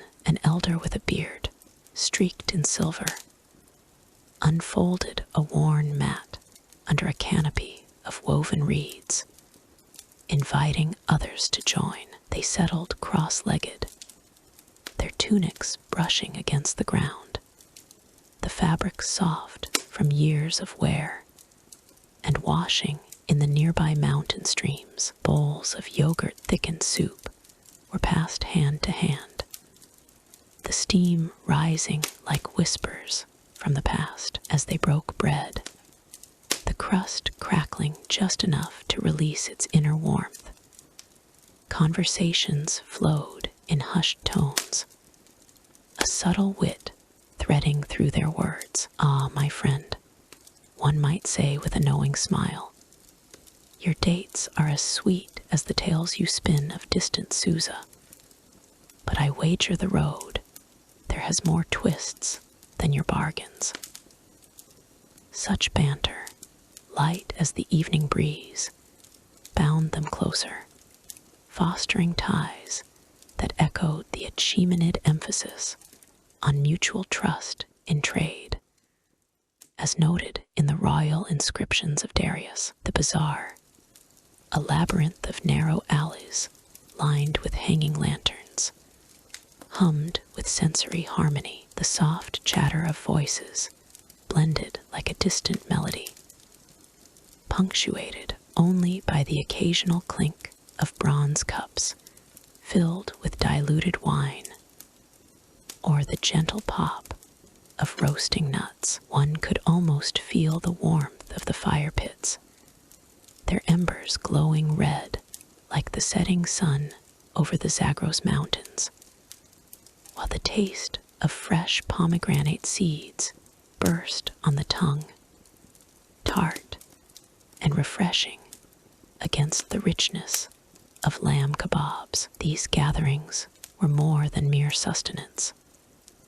They were rituals of solidarity, drawing from the social fabric of the Achaemenid Empire, where merchants formed informal networks to navigate the complexities of long-distance trade. Historical accounts, such as those preserved in the Persepolis fortification tablets, reveal how these bonds facilitated the movement of goods from the Indus to the Aegean. Yet, they seldom captured the essence of the personal alliances forged over such meals. As twilight deepened, the merchants leaned in, their shadows merging on the ground like ancient friezes. The mystery of their unwritten friendships lingered in the air, an enigma as elusive as the wind through the market's arches. In an era where royal edicts and clay tablets documented taxes and transactions, these deeper connections remained unrecorded, preserved only in fleeting gestures, a nod of understanding, a shared glance that spoke of shared hardships on the royal road. One might ponder how such bonds formed. Perhaps in the quiet moments after a hard bargain, when a merchant offered an extra measure of grain not out of obligation, but from a wellspring of unspoken loyalty. This mystery, untouched by the scribes of the court, added a layer of intrigue to their gatherings, a subtle undercurrent that hinted at the human heart's capacity for enduring ties beyond the ledger's reach. The scene unfolded with a calming cadence, each element inviting reflection. The merchants, their tunics draped loosely over broad shoulders, reached for clay pitchers of cool water drawn from the nearby canets.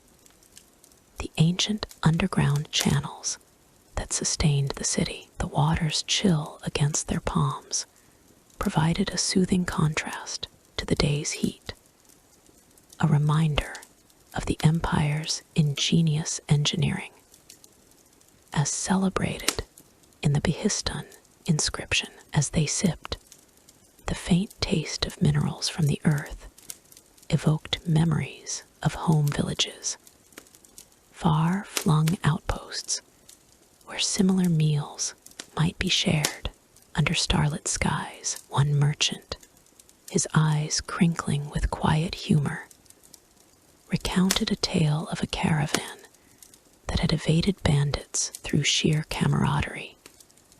His voice, a gentle lilt that wove through the group like smoke from the hearths. Sensory details enveloped the gathering. The soft rustle of fabrics as they shifted positions, the warm embrace of spiced air that carried hints of saffron and rosewater from nearby perfumeries, and the distant call of a nightingale echoing from the palace gardens beyond. Yet in this space, the merchants created their own world, one where the hierarchies of the Achaemenid court held little sway. Unlike the grand audiences in the Apadana Hall, these moments were democratic, each voice equal in the circle. A younger trader, his tunic still crisp from recent weaving, might offer a piece of fruit, its juicy flesh symbolizing the generosity that underpinned their community. Through such acts, they upheld the empire's ethos of reciprocity, as evidenced in the administrative texts that detailed fair exchanges, though never the personal warmth that accompanied them. As the meal progressed, the mystery deepened, a soft puzzle that invited contemplation without resolution. How did these friendships endure across seasons of scarcity and abundance? When droughts parched the lands, or floods swelled the rivers, the tablets spoke of grain allocations and debt settlements, but not of the quiet pacts sealed over shared bread. Perhaps it was in the way one merchant would rise to defend another's honor in a dispute, or in the shared laughter that echoed like a lullaby through the stalls. This unwritten code, a testament to the human spirit's resilience, remained a gentle enigma. Much like the faint stars emerging above, their light traveling from distant times, the group fell into a rhythmic silence at intervals, broken only by the crackle of the fire or the soft sigh of contentment. One could imagine the scene as a living tapestry, each merchant a thread in the larger weave of Achaemenid society. Historical examples, such as the trade guilds implied in the Elamite cuneiform records, suggested that such bonds were crucial for maintaining stability in the empire's vast economy. Yet here in the bazaar, it was the personal, the intangible, that held sway. A merchant might trace a finger along the edge of his tunic, the fabrics weave telling stories of distant looms, while another nodded in silent agreement. Their friendship, a secret language lost to the ages as the night air grew cooler, carrying the scent of dew settling on the market's awnings. The merchants lingered, the soft chatter resumed, laced with subtle wit, a jest about a rival trader's overpriced silks, delivered with a smile that spoke volumes. These moments, rich in sensory detail, painted a picture of community that transcended the mere exchange of goods. The mystery of their unwritten friendships, ever present, added a layer of depth, a reminder that some bonds are etched not in stone, but in the heart. In time, as the lamps flickered low, the merchants began to disperse, each carrying a piece of the night's warmth with them. Yet the essence of their gathering lingered, a calming echo in the quiet bazaar. And so, as the stars wheeled above Persepolis, thoughts turned gently toward the broader tapestry of life, where other stories await in the shadows of history. In the heart of Persepolis, where the ancient stones of the Achaemenid Empire whispered secrets to the wind, the bazaars unfolded like a tapestry of commerce and reverence. It was the 5th century BCE, an era when the sun-drenched avenues buzzed with the soft shuffle of sandaled feet and the murmur of bartered goods. Amid the stalls laden with silks and spices, Persian merchants in simple tunics paused at day's end, turning their gazes toward the sacred fire altars that flickered like distant stars brought to earth. These men, weathered by trade winds and the weight of their wares, embodied a quiet devotion, their rituals woven into the fabric of daily life with the gentleness of a lullaby. The merchants moved with a graceful rhythm, their tunics of fine linen draping loosely over broad shoulders, the fabric swaying like pale waves in the evening breeze. Each one carried a small offering, perhaps a handful of dried herbs, or a vial of precious oil gathered from the day's profits, as if it were a tribute to the eternal flame. The fire altars stood at the bazaar's edges, modest structures of stone and clay, their hearths glowing with a steady, hypnotic light that cast long shadows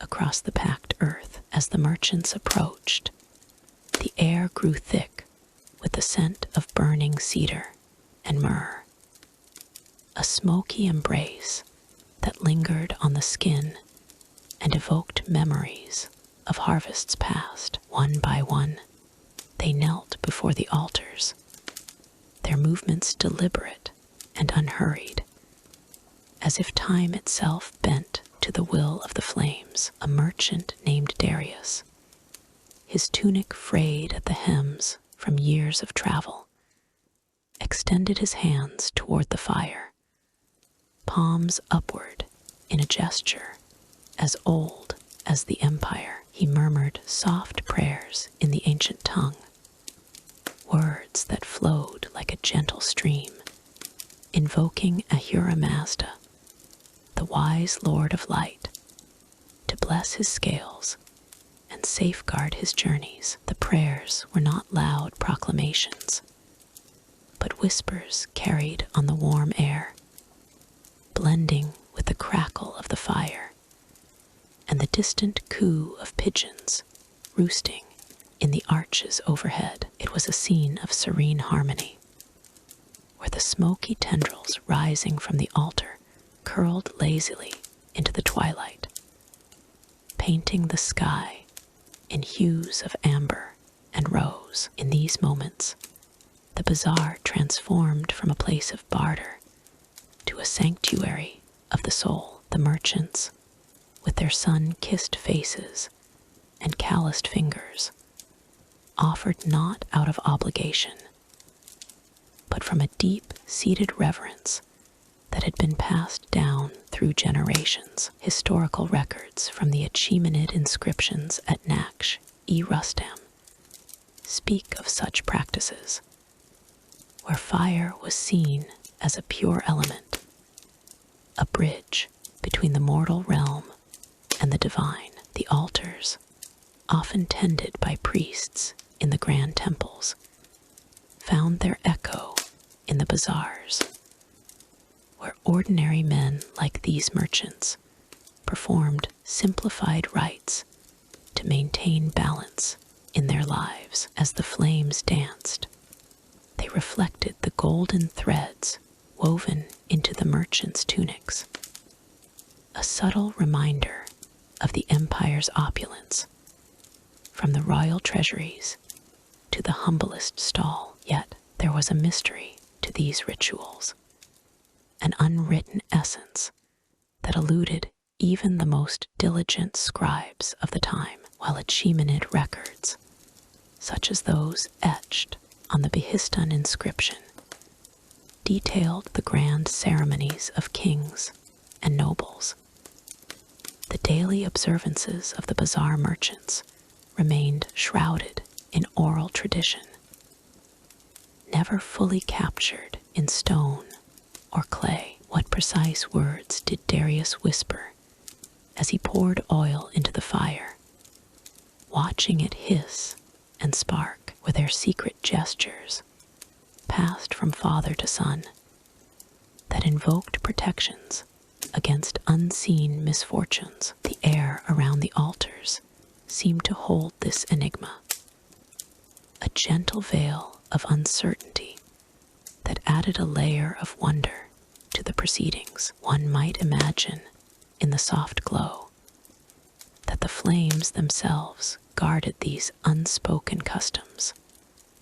flickering in patterns that only the initiated could interpret. The sensory world of these rituals enveloped all who drew near. The warmth of the fire caressed the merchant's skin like a benevolent hand, chasing away the chill of the desert nights that often crept into Persepolis after sunset. The smoke, aromatic and soothing, wove through the air, carrying hints of frankincense that evoked the distant mountains where such resins were harvested. Sounds, too, played their part, the low chant of prayers, merging with the occasional rustle of fabric or the faint clink of amulets dangling from the merchants' necks. These amulets, simple carvings of sacred symbols, caught the firelight, glinting like stars fallen to earth, a witty nod, perhaps, to the merchant's dual mastery of earthly trade and heavenly favor. As the rituals unfolded, the merchants' expressions softened, their eyes half closed in contemplation, as if the fire's glow revealed hidden truths. Historical accounts from the Achaemenid period, preserved in the writings of Greek observers like Herodotus, though filtered through foreign eyes, hint at the universality of such practices across the empire. In Persepolis, however, the bazaar altars were unique, intimate affairs, far removed from the grandiose fire temples of the capital. A merchant might pause to adjust a log on the hearth, the wood crackling with a satisfying pop that echoed like a quiet laugh, a subtle wit in the face of life's uncertainties. These moments fostered a personal connection to the divine, where the act of offering became a meditation, a way to align one's spirit with the cosmic order. But the mystery persisted, a gentle puzzle that lingered in the air like the fading smoke. What if the merchants incorporated elements from older traditions, perhaps remnants of pre-Achaemenid beliefs that had never been documented? The unwritten rituals might have included specific incenses blended under the moonlight, or silent vows made at the first spark of dawn. Such thoughts added a dreamlike quality to the scene, inviting the observer to ponder the unseen threads that bound these men to their faith. In the soft prayers, one could almost hear the echo of ancient voices, a lullaby of devotion that transcended the written word. As the night deepened, the merchants rose from their knees, their tunics dusted with ash, and returned to their stalls with a renewed sense of peace. The fire altars continued to burn, their flames steady and unyielding, a beacon in the vast expanse of the bazaar. This was the essence of their religious life, a blend of duty and mystery that sustained them through the trials of trade. Yet, even as the rituals ended, the air retained a trace of that smoky fragrance, a reminder of the enduring spirit of Persepolis. To ensure the accuracy of these depictions, one turns to the Achaemenid religious texts, such as the Avesta fragments that survive from later periods, which affirm the centrality of fire in Zoroastrian worship. The merchants' practices mirrored the broader imperial customs, where fire symbolized purity and truth. But in the bazaars, they took on a more personal, everyday form. The sensory details the warmth enveloping the body, the aromatic smoke curling upward painted a vivid picture of this devotion, drawing from historical examples like the fire altars described in the royal inscriptions at Pasargadae. In the quiet aftermath, as the merchants dispersed into the shadows, one couldn't help but feel the subtle wit of it all. How these simple men, through their unwritten ways, preserved a piece of the divine in the midst of commerce. And so, with the flames still whispering their secrets, we gently turn our thoughts to the next chapter of ancient tales. In the fading glow of a Persepolis evening, where the ancient city's stone facades softened under a veil of dusk, the bazaar merchants wound their way homeward, clad in simple tunics of woven linen, dyed in earthy hues of ochre and indigo. They carried the day's burdens lightly, their sandaled feet tracing paths through narrow alleys fragrant with lingering spices. The air hung heavy, a gentle whisper of dusty warmth that settled on their skin like a familiar embrace, while distant echoes of barter faded into the quiet hum of home fires. Here, in the modest dwellings nestled against the city's grand walls, these traders turned to the quiet art of healing, drawing from the earth's bounty to mend their weary bodies and soothe their spirits. The merchants knew the rhythms of health as intimately as they knew the weight of their goods. In their homes, simple structures of mud, brick, and thatch, they gathered around low tables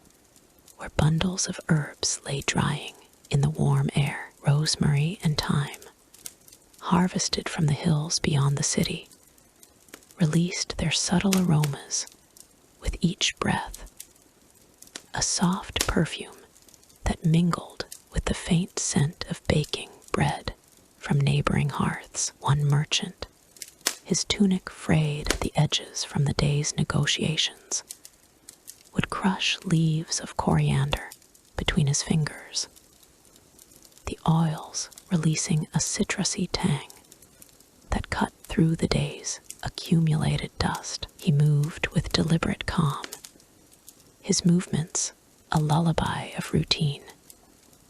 As he steeped the herbs in clay pots over low flames, the steam rose gently, curling like smoke from a distant fire, carrying whispers of relief for aching joints and tired eyes. In these practices, rooted in the ancient wisdom of Achaemenid texts, like those attributed to the healers of Darius's court, the merchants found solace. They drew from scrolls and oral traditions that spoke of balms and infusions, remedies passed down through generations of Persian healers. A favorite was the use of chamomile.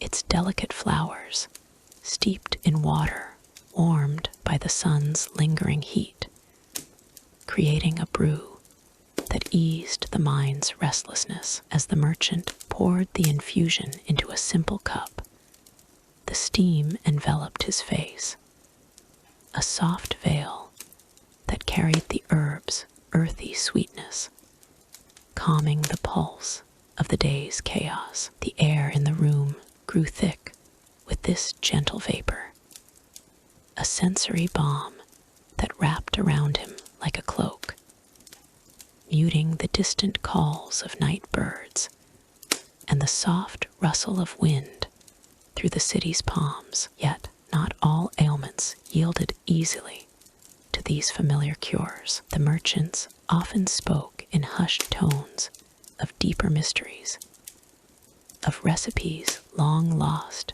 to the sands of time. It was said that in the early days of the empire, when Cyrus the Great expanded his realm, certain healers possessed knowledge of potent elixirs, mixtures of rare resins, and secret roots that could mend wounds unseen and fortify the spirit against unseen foes. These formulas, inscribed on fragile parchments that crumbled like autumn leaves, had vanished during the tumults of conquest and trade. One evening, as a merchant sat by his hearth grinding fennel seeds into a paste for a minor fever, he paused, his eyes drifting to the shadows dancing on the walls. The air, heavy with the fennel's licorice scent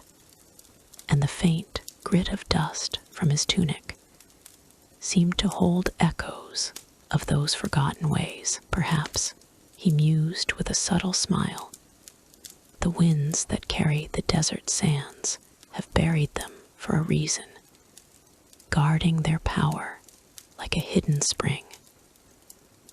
Such thoughts lent a quiet intrigue to their daily rituals, a thread of wonder woven into the fabric of their lives. The merchants, ever practical, turned to what remained: infusions of mint to clear the breath, its cool sharpness cutting through the warm, dusty air like a gentle stream. They applied poultices of aloe, sourced from the arid gardens outside the city, to soothe sunburned skin. The gel's slippery texture a cool contrast to the dry heat that clung to their tunics. In the dim light of oil lamps, the glow flickered across their faces, illuminating the careful precision of their work. The scent of the aloe mingled with the earthy undertones of the room, a symphony of senses that evoked the vast landscapes. They traversed mountains where wild herbs grew unchecked, and valleys where rivers whispered ancient secrets, historical accounts from Achaemenid sources, such as fragments of medical treatises found in the ruins of Pasargadae, emphasized the balance of elements in health. The merchants embodied this philosophy, using herbs not merely as cures, but as guardians of harmony. For instance, they might combine sage, with its robust, woody aroma, with honey gathered from highland bees, creating a syrup that coated the throat and eased the coughs brought by the seasonal winds. As one merchant stirred the mixture, the honey's golden hue caught the firelight, and the sage's pungent scent filled the air, a comforting presence that dulled the edge of fatigue. These practices were more than mere routine. They were a quiet rebellion against the hardships of trade, a way to reclaim the body's resilience amid the relentless pace of bazaar life. In their homes, the merchants shared these traditions with family, passing knowledge from father to son in voices soft as the evening breeze. A young apprentice, his tunic still crisp from the day's learning, watched as an elder demonstrated the art of distillation, using simple copper vessels to extract essences from lavender. The process released a floral mist that lingered in the air, its calming fragrance weaving through the room like a thread of silk. Yet underlying these teachings was the enigma of the lost recipes, a shadow that added depth to their craft. Whispers persisted of a legendary elixir, perhaps involving the rarest of resins from distant lands, that could restore vitality to the aged or mend the invisible scars of sorrow. The merchants pondered this in quiet moments, their expressions touched by a wry amusement at the caprices of history, as if the secrets had slipped away like grains of sand through their fingers. Sensory details enriched these evenings, turning simple acts into rituals of peace. The feel of cool clay under their palms as they molded poultices, the soft crackle of drying herbs in baskets, the distant murmur of the city's fountains, all conspired to create a haven from the outer world. One might inhale deeply, the air alive with the peppery bite of mustard seeds ground for a warming rub, its heat seeping into tired muscles like a gentle tide. These moments, bathed in the golden haze of lamplight, offered a respite that transcended the physical, touching on the soul's quietude. As the night deepened, the merchants reflected on the broader tapestry of Achaemenid healing. Texts from the era, such as those referencing the physicians of Xerxes's court, highlighted the use of garlic for its purifying properties, its sharp, pungent odor cutting through the musty air of their homes. They applied it liberally, the garlic's essence lingering on their skin and in the room, a stark reminder of nature's dual gifts of strength and subtlety. Through such practices, they maintained not just health, but a connection to the empire's vast heritage, where medicine intertwined with philosophy and faith. The mystery of the lost recipes, however, remained a constant undercurrent, a subtle puzzle that fueled their curiosity. In idle conversations, they speculated with a light-hearted wit, wondering if the formulas had been carried off by traders to foreign shores, or buried in forgotten tombs, perhaps one might say with a faint smile, as the steam from a herbal bath curled around him. They await discovery in the whispers of the wind, just beyond our reach. This enigma, far from distressing, added a layer of enchantment to their world, a reminder that some knowledge, like the stars above Persepolis, was meant to inspire rather than be fully grasped. As the merchants settled into their rest, the air growing still and cool, they felt the weight of the day lift, replaced by a profound serenity. The herbs, with their myriad scents and textures, had done their work, weaving a net of calm around their lives, and as sleep beckoned, they turned their thoughts to the morrow, where the bazaar's calls would resume. But for now, in the quiet of their homes, health and mystery intertwined like the threads of their tunics. Yet, even as this chapter closes, one cannot help but glimpse the horizon, where new tales of the empire's wonders await, ready to unfold in the light of dawn, in the hushed glow of a Persepolis dawn, where the ancient city's stone arches cradled the first whispers of day. The bazaar stirred like a dream, half remembered. Amid the terraced streets of the Achaemenid Empire, merchant families wove their lives into the fabric of trade, and their children, small figures in simple tunics of linen dyed soft ochre, became threads in that intricate pattern. These young ones, barely taller than the laden baskets they bore, moved through the market's labyrinth with a quiet purpose, their roles shaping the rhythm of commerce in ways that echoed through the ages. The children of the bazaar merchants in 5th century BCE Persepolis were not mere helpers, but essential links in the chain of exchange.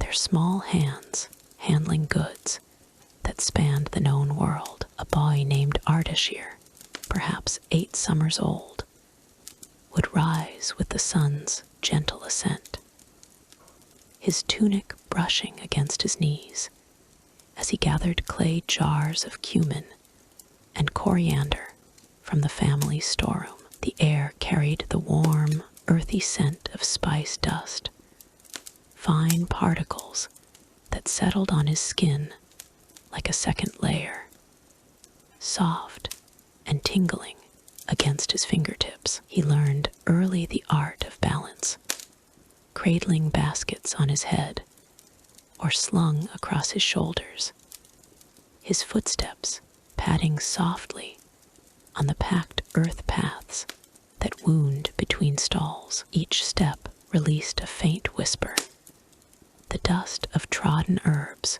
rising in lazy swirls, mingling with the distant calls of vendors greeting the morning. In those days, as recorded in the clay tablets of Achaemenid scribes, children like Ardashir assisted in the flow of goods from the empire's vast networks. The Persians, under Darius the Great, had forged roads that brought silks from the east and metals from the north, and it fell to the young to ensure these treasures reached the bazaar's heart. A girl, Roshan, with braids tied back to keep them from catching on rough woolen bundles, might carry bolts of dyed fabric, her tunic's hem fluttering like a silent flag, the weight pressed gently against her.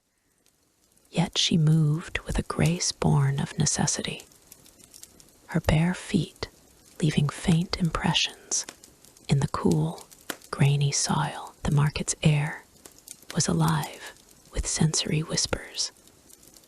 The subtle rustle of textiles brushing together, the warm aroma of baking bread from nearby ovens, and the occasional chime of bronze scales as merchants weighed their wares. These children embodied the quiet continuity of family trade, their roles documented in the sparse but telling records of Persepolis's administrative archives. The Achaemenid system, as noted in the Persepolis fortification tablets, relied on familial labor to sustain the empire's economic pulse, and young ones were trained from an early age to recognize quality and value. Ardashir, for instance, would inspect dates for ripeness, his fingers tracing the smooth, sticky surfaces, the sweetness lingering on his lips, like a secret shared with the fruit itself. Roshan learned to sort beads of lapis lazuli, their cool, polished forms slipping through her palms with a satisfying click. Each one a tiny portal to distant mines in the Hindu Kush. The bazaar's sounds were a lullaby in themselves. The low murmur of bartering voices, like waves lapping at the shore, and the occasional bleat of a goat tied nearby, all woven into the day's gentle cadence. Yet, amid this structured world, there lingered a mystery in the unrecorded tasks that these children undertook, shadows in the margins of history's scrolls. While the tablets detailed the movement of goods and the allocation of rations, they often glossed over the subtle, unseen contributions of the young. Perhaps Ardashir slipped away at dusk to scout for opportunistic thieves, his soft footsteps blending with the evening's hush, the spice dust on his clothes masking his scent in the alleys. Or Roshan, with her keen eyes, might have memorized the patterns of trade routes, piecing together maps from overheard conversations, her tunic's folds hiding scraps of information that no scribe ever noted. These enigmas, hinted at in the gaps of Achaemenid records, add a layer of intrigue to the children's stories, a subtle wit in how the empire's efficiency might have depended on such unacknowledged ingenuity, like a hidden current beneath a calm river. As the sun climbed higher, the children navigated the bazaar's tiers, their tunics damp with the faint perspiration of effort, the fabric clinging softly to their skin. The sensory tapestry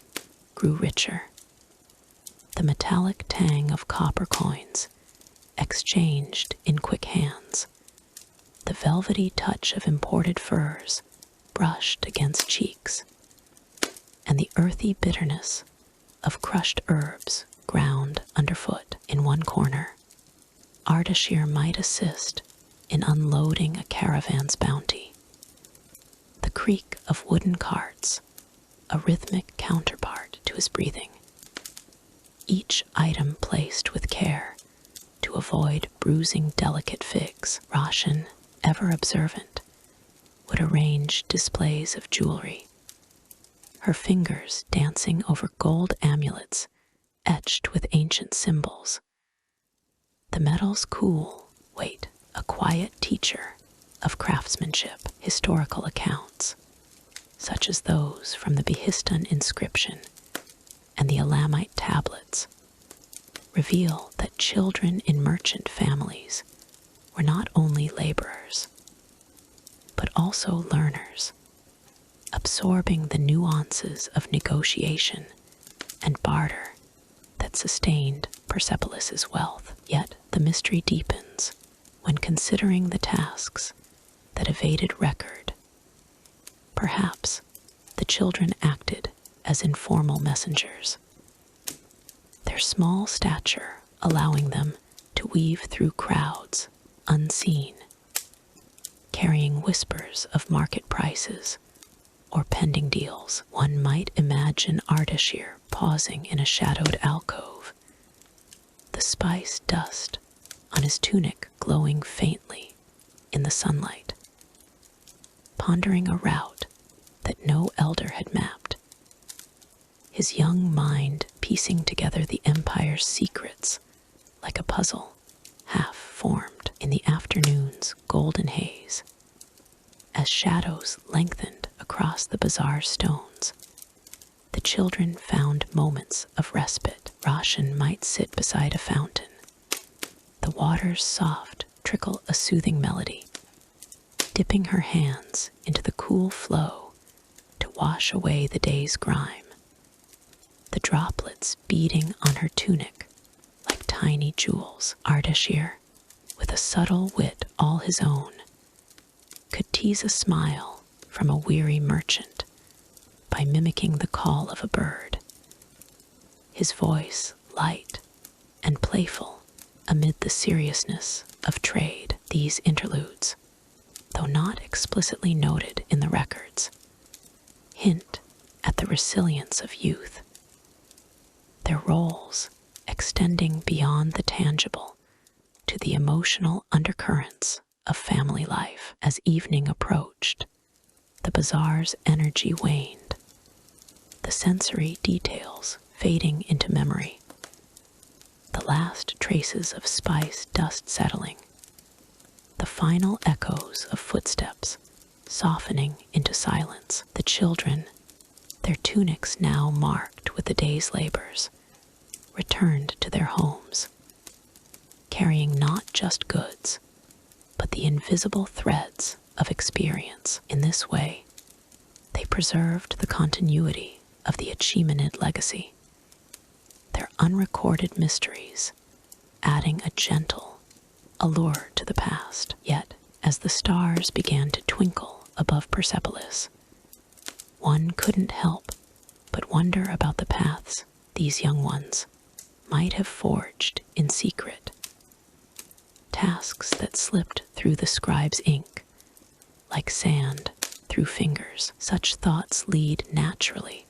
to the broader tapestry of life in the empire, where every role, seen or unseen, wove into the next chapter of history. In the heart of ancient Persepolis, where the sun dipped low over the rugged Zagros mountains, the merchant bazaar unfolded like a gentle whisper through the afternoon haze. Here, under vast awnings of sun-bleached linen that creaked softly in the warm breeze, Persian traders moved with the quiet rhythm of a river's flow. It was the 5th century BCE, a time when the Achaemenid Empire's wealth gathered in this sprawling marketplace, far from the echoes of royal courts or everyday toils. The air carried the faint, intoxicating scent of cinnamon and myrrh, mingling with the earthy aroma of freshly turned soil from nearby fields, inviting one to linger in its embrace. The merchants themselves were figures of understated grace, clad in simple tunics of fine wool dyed in shades of deep indigo and soft ochre, the fabrics whispering against their skin as they negotiated deals. These men and women, descendants of traders who had traversed the royal road from Sardis to Susa, stood behind stalls laden with treasures from distant lands. One might see a merchant with a neatly trimmed beard, his tunic belted at the waist with a leather cord, carefully arranging bolts of silk from China silk that shimmered like moonlight on water, its threads cool and smooth to the touch. The stall beside him held stacks of amber beads, their resinous scent evoking ancient forests, while another displayed rows of copper vessels, polished to a warm glow that reflected the golden light filtering through the awnings. As the day progressed, the bazaar hummed with a soothing cadence, the kind that lulled the mind into a peaceful reverie. Footsteps padded softly on the packed earth paths, worn smooth by generations of barter and exchange, and the occasional creak of wooden beams overhead added a rhythmic lull, like the distant sigh of waves against a shore. Vendors called out in measured tones, their voices low and melodic, never harsh, as if sharing secrets rather than hawking goods. Fine spices from the east, one might murmur, holding up a pouch of cardamom pods that released a spicy, floral aroma with each gentle shake, drawing passers-by into a world of subtle delights. The air was alive with these scents. A tapestry woven from the pungent tang of dried fish brought in from the Persian Gulf, and the sweet, honeyed notes of dates piled high in woven baskets amid the stalls. The merchants moved with a wit as dry as the desert winds that occasionally swept through. One trader, an older man with eyes like polished onyx, might lean over his counter with a faint smile, saying, "This turquoise, my friend, has seen more kings than I have seasons take it, and perhaps it will share its stories with you." His tunic, frayed at the edges from years of wear, spoke of a life dedicated to the road, yet he handled each transaction with the precision of a poet, choosing words. Around him, the bazaar's layout followed the ancient designs uncovered in Achaemenid excavation reports, where archaeologists have pieced together the grid like arrangement of stalls from the remnants of stone foundations and clay tablets. These reports, drawn from sites like the Apadana Palace ruins, reveal how the bazaar was organized into quadrants for different goods. Textiles in one corner, metals in another, creating a harmonious flow that minimized chaos. Yet, woven into this serene tapestry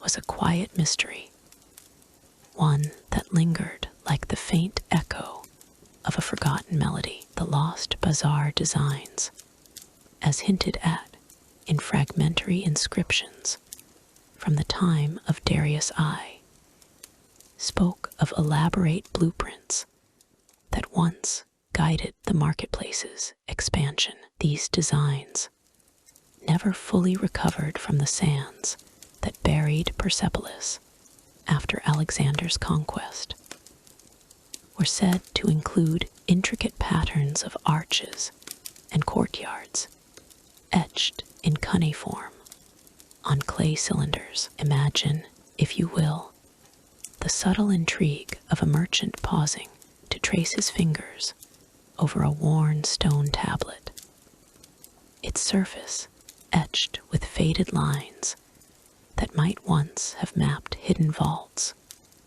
or secret trade routes. Whispers among the traders suggested that these designs held keys to undiscovered riches, perhaps caches of lapis lazuli or gold ingots, lost to time's gentle erosion. It was a mystery that added a layer of soft enchantment to the bazaar, much like the way the evening shadows played across the stalls. casting elongated forms that danced in the fading light. As the sun climbed higher, the sensory symphony deepened. The warmth of the air carried the metallic tang of freshly hammered bronze from a smith's nearby forge, its rhythmic taps blending into a lullaby like beat that soothed the soul. Merchants in their tunics, sleeves rolled to reveal sun-kissed arms, handled goods with careful reverence, lifting a jar of olive oil to let its rich, grassy scent waft upward, or unfurling a carpet woven with threads of wool that felt soft as a lamb's ear under one's palm. One could almost hear the faint rustle of palm fronds overhead, their leaves whispering secrets to the wind, while the distant bleat of a goat from a herder's pen added a pastoral note to the scene. These details, drawn from the meticulous accounts in Achaemenid reports, paint a picture of a marketplace that was not just a hub of commerce, but a living breath of the empire's vitality. In one corner, a group of merchants gathered around a low table, their tunics brushing against the ground as they shared a moment of respite. They sipped from clay cups of diluted wine, its tart sweetness cutting through the spice-laden air, and exchanged tales with a subtle wit that never raised voices. Ah, this silk, one might say with a knowing grin, is lighter than a king's promise, yet twice as enduring. Such banter, light and fleeting, reflected the resilience of these traders, who navigated the empire's vast networks with the ease of birds in flight. Historical examples from excavation findings, like the Persepolis fortification tablets, detail how these merchants managed supplies for the royal court, ensuring that even the humblest stall contributed to the empire's grandeur, without ever stepping into the shadows of palaces or routines. The mystery of the lost designs wove through these interactions, a thread of curiosity that never overwhelmed the calm. Perhaps, as one merchant adjusted his tunic and gazed at the sky, he pondered the ancient architects who had envisioned this space, men whose names were lost, their blueprints scattered like autumn leaves. Excavation reports from the 1930, led by scholars like Hersfeld, uncovered partial sketches on baked bricks, suggesting innovations in irrigation channels that kept the bazaar cool and verdant, with trickling water features that murmured softly through the stalls. These elements, now mere echoes, added a poignant depth to the scene, inviting reflection on the impermanence of human endeavors. As the afternoon waned, the bazaar's energy softened further, the creaking awnings now swaying gently under a breeze, carrying the cool hint of approaching dusk. Merchants began to wrap their goods, folding silks with care, their fingers tracing the fabric's intricate patterns, and the scents of the day lingered, a comforting blanket of memory. In this moment, one could feel the bazaar's timeless pulse, a soothing reminder of life's quiet continuities. And as the sun dipped below the horizon, casting a golden glow over the stalls, the scene transitioned seamlessly toward the whispers of the night, where other stories might unfold in the empire's vast tapestry in the heart of ancient Persepolis, where the sun dipped low over the vast Achaemenid plateau. The bazaar unfolded like a gentle whisper through the afternoon haze. Merchants in simple tunics of woven linen, dyed in earthy tones of ochre and indigo, moved with a quiet rhythm among the stalls. The air carried the faint scent of cumin and myrrh, mingling with the soft rustle of fabrics as they bartered goods from distant lands. Here, in the 5th century BCE, trade was not a frantic rush, but a measured dance, each negotiation a thread in the empire's grand tapestry. One merchant, his tunic frayed at the edges from years of travel, stood behind a low wooden table laden with bolts of silk from the eastern satrapies. The fabric gleamed softly in the filtered light, its surface catching the occasional breeze that stirred dust from the packed earth floor. He eyed a potential buyer, a fellow trader in a similar garment, its sleeves rolled up to reveal sun-darkened arms. "What value do you place on threads spun from the Indus?" the merchant asked, his voice a low murmur, laced with the subtle wit of one who knew the weight of words. The buyer paused, fingers tracing the silk's edge, feeling the cool smoothness against his skin. Coins clinked faintly in a leather pouch at his waist, a sound like distant chimes as he considered the offer. In those days, the bazaar's trade practices were rooted in the meticulous records of the Achaemenid scribes, drawing from tablets unearthed in the ruins of Persepolis itself. These clay documents, inscribed with cuneiform, detailed exchanges of goods barley from the fertile plains, lapis lazuli from the mountains of Bactria, and aromatic resins that perfumed the air. Merchants adhered to a system of weights and measures, their bronze scales balanced with precision under the watchful eyes of overseers appointed by the court. A transaction might begin with the merchant lifting a handful of spices, their pungent aroma rising like a soft veil, inviting the buyer to lean closer and inhale the earthy warmth. This saffron, harvested under the full moon, he might say with a faint smile, carries the essence of distant fields far beyond the reach of common markets. Negotiations unfolded slowly, a calming cadence that echoed the empire's vast expanse. The merchants, often veterans of the Silk Road caravans, employed a blend of persuasion and tradition. They spoke in the old Persian dialects, their words flowing like the Tigris River, steady and unhurried. A buyer might counter with an offer, his voice barely above a whisper. As the two men leaned in over the stall, the clatter of pottery jars, filled with olive oil from the western provinces, provided a rhythmic backdrop.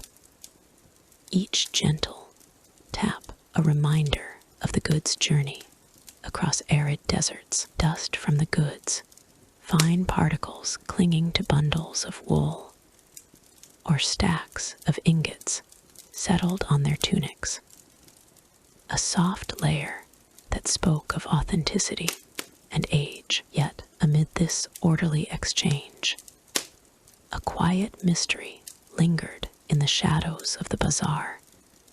The unrecorded trade logs, while the Achaemenid administration documented much through their imperial archives. Not every deal found its way onto clay or parchment. Some merchants, with a knowing glance and a subtle nod, engaged in transactions that slipped through the cracks of official scrutiny. Perhaps it was a pouch of rare pearls, smuggled from the Persian Gulf, exchanged for uncut emeralds under the cover of dusk. The air grew cooler then, carrying a whisper of wind through the stalls, as if the bazaar itself conspired to keep secrets. These off-the-books dealings, hinted at in fragmentary accounts from Herodotus and the Persepolis fortification tablets, added an undercurrent of intrigue, a subtle puzzle for historians to unravel centuries later. As the sun arced higher, casting a golden glow over the market, another merchant unfurled a carpet woven with intricate patterns of geometric designs. The wool fibers, dyed with natural pigments from crushed berries and minerals, released a faint, earthy scent as he spread it out. "See how the threads interlock," he said softly, his words carrying a touch of wit, like the alliances of our great king. The buyer knelt to run his hands over the surface, feeling the slight unevenness that spoke of handcrafted perfection. Negotiations here involved not just price, but story.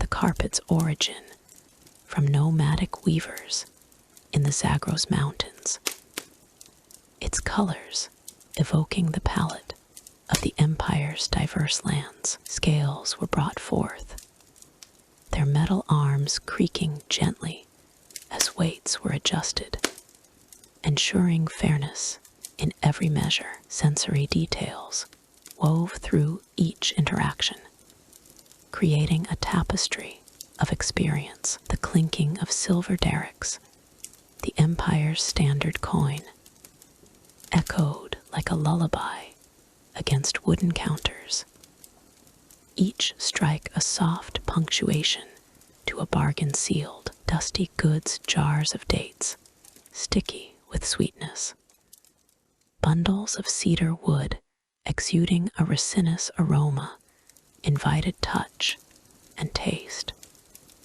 drawing buyers into a world of tangible history. One might sample a fig, its ripe flesh bursting with flavor under the merchant's watchful eye, the juice leaving a subtle stain on fingers as a reminder of the transaction's bond. Trade practices extended beyond mere exchange. They reflected the Achaemenid emphasis on prosperity and connectivity. Merchants drew from records like those in the Elamite tablets, which chronicled shipments of grain and wine to sustain the royal court. A negotiation might involve citing precedents, such as the standardized tariffs set by Darius I, ensuring that prices remained equitable across the empire. With a calm demeanor, a merchant could reference these, his voice steady as he pointed to a ledger, its pages yellowed and frayed. As the great king decreed, he might say, with a hint of playful gravity, "Let balance prevail in all things." The buyer, impressed by such knowledge, would nod, the air between them filled with the subtle fragrance of frankincense burning in a nearby brazier. Yet the mystery of unrecorded logs persisted, a gentle enigma that added depth to the bazaar's rhythm. Whispers among the stalls suggested that some merchants kept private tallies, etched on scraps of papyrus or memorized in verse. To evade taxes or protect sensitive alliances. This shadow trade, alluded to in the sparse accounts of Greek travelers like Xenophon, involved goods like forbidden wines or exotic animals. Their paths lost to time, the wind might carry a faint rustle of unseen exchanges, leaving observers to wonder at the untold stories woven into the empire's fabric. It was a mystery that, even now, invites contemplation, as if the dust of Persepolis still guards its secrets. As evening approached, the bazaar softened into twilight, the merchants wrapping their goods with care. The last negotiations faded like echoes, the clinking coins giving way to the call of night birds. In this moment, one could imagine the threads of trade extending outward, connecting Persepolis to the world beyond. And as the stars emerged, twinkling like distant treasures, the scene transitioned seamlessly, whispering of journeys yet to unfold in the empire's vast domain.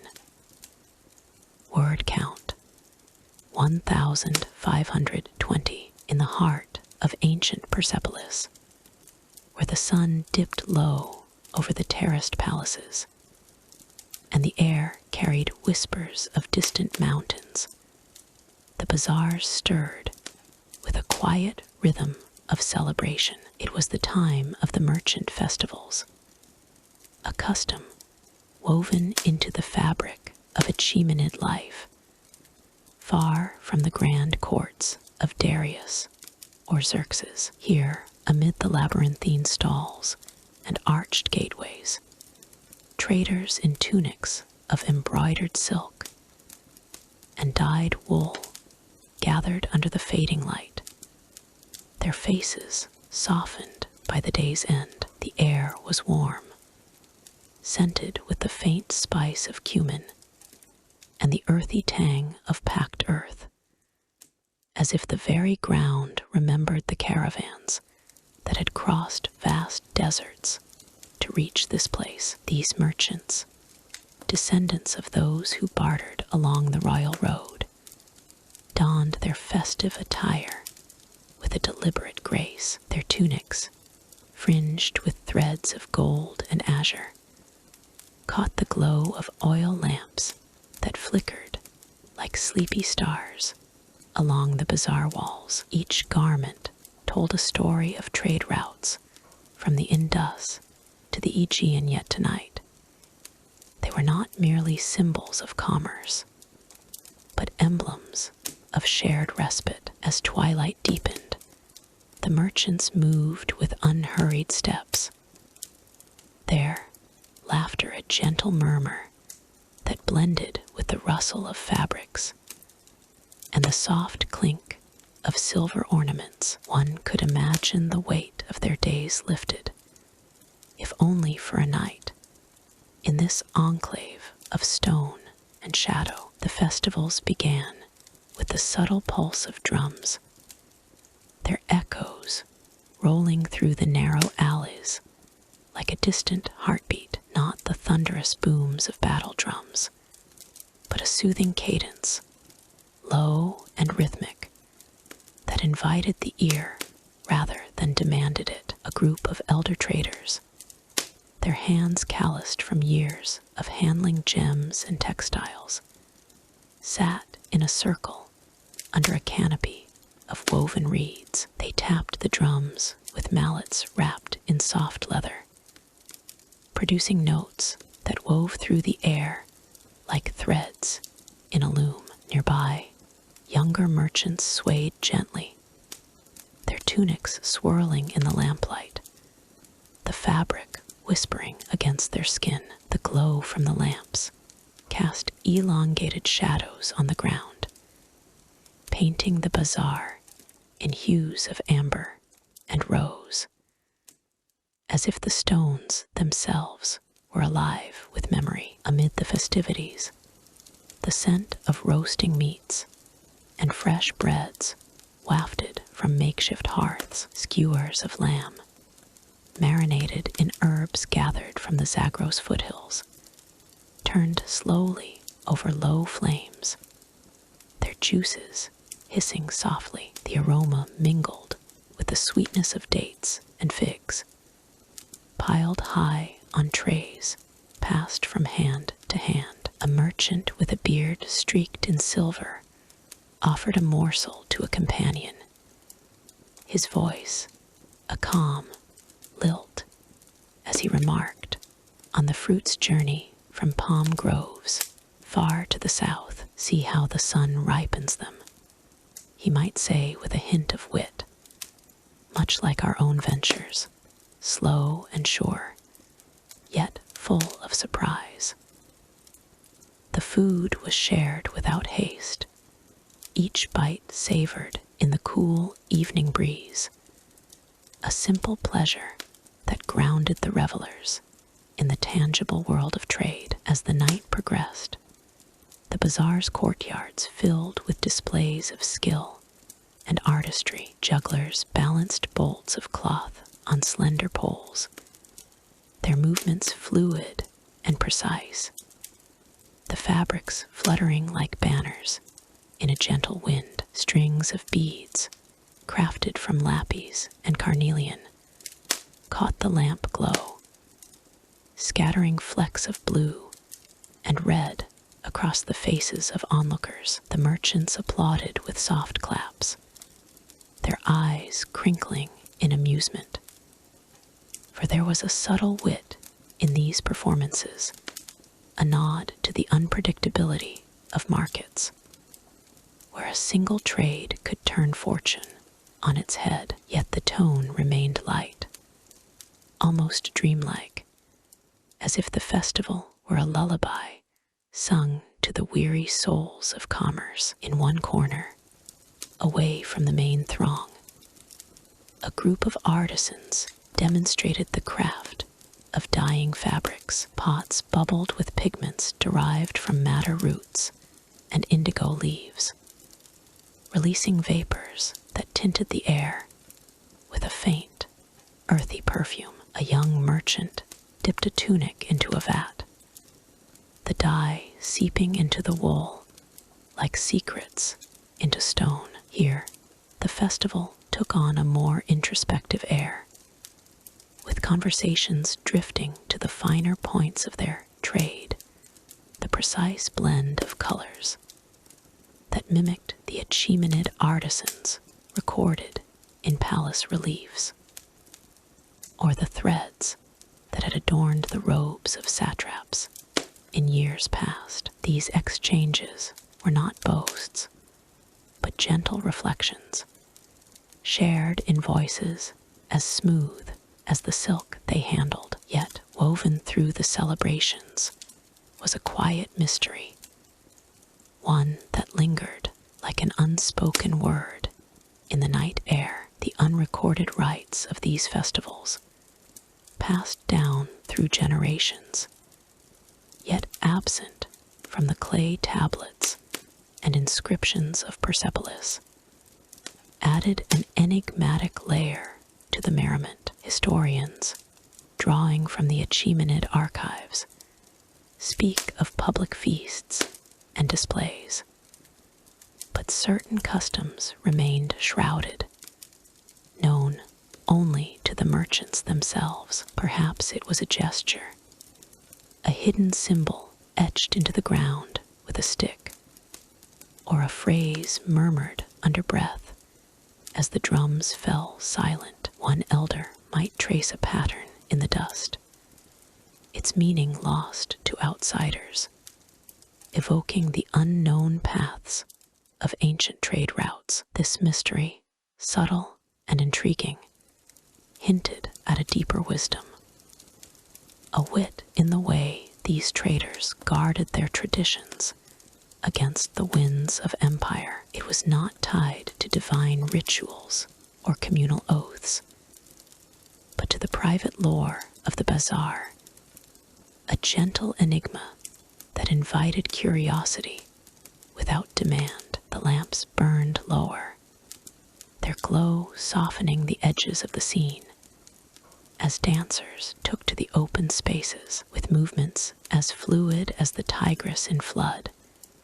They twirled in their tunics, the fabric brushing against the cool stone floors, the sound of anklets, small bells of bronze and silver chimed softly, a melody that harmonized with the drum's persistent beat. One could feel the air thicken with the warmth of bodies in motion, the faint perspiration carrying the scent of sandalwood oil. It was a display not of extravagance, but of enduring spirit, much like the merchants who navigated the empire's vast networks, their resilience etched in every step. As the festival reached its zenith, stories unfolded around the hearths. A trader might recount a journey across the high plateaus, where winds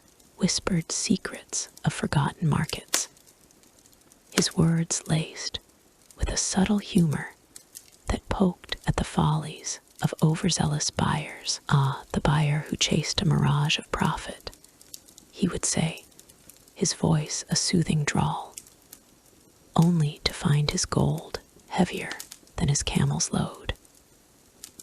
These tales, drawn from the annals of Achaemenid trade, as recorded in Persepolis, painted pictures of abundance and adventure, yet always with a detached calm, focusing on the lessons learned rather than the hardships endured. The night deepened, and the bazaar grew quieter, the drums fading to a distant echo. The merchants, their tunics now dusted with the night's fine particles, began to disperse, carrying with them the warmth of shared moments. In the final hours, as the lamps dimmed and the air cooled, one might glimpse a final, write a silent exchange of tokens, perhaps a carved seal or a knotted cord, its purpose as elusive as the stars above. This unrecorded element,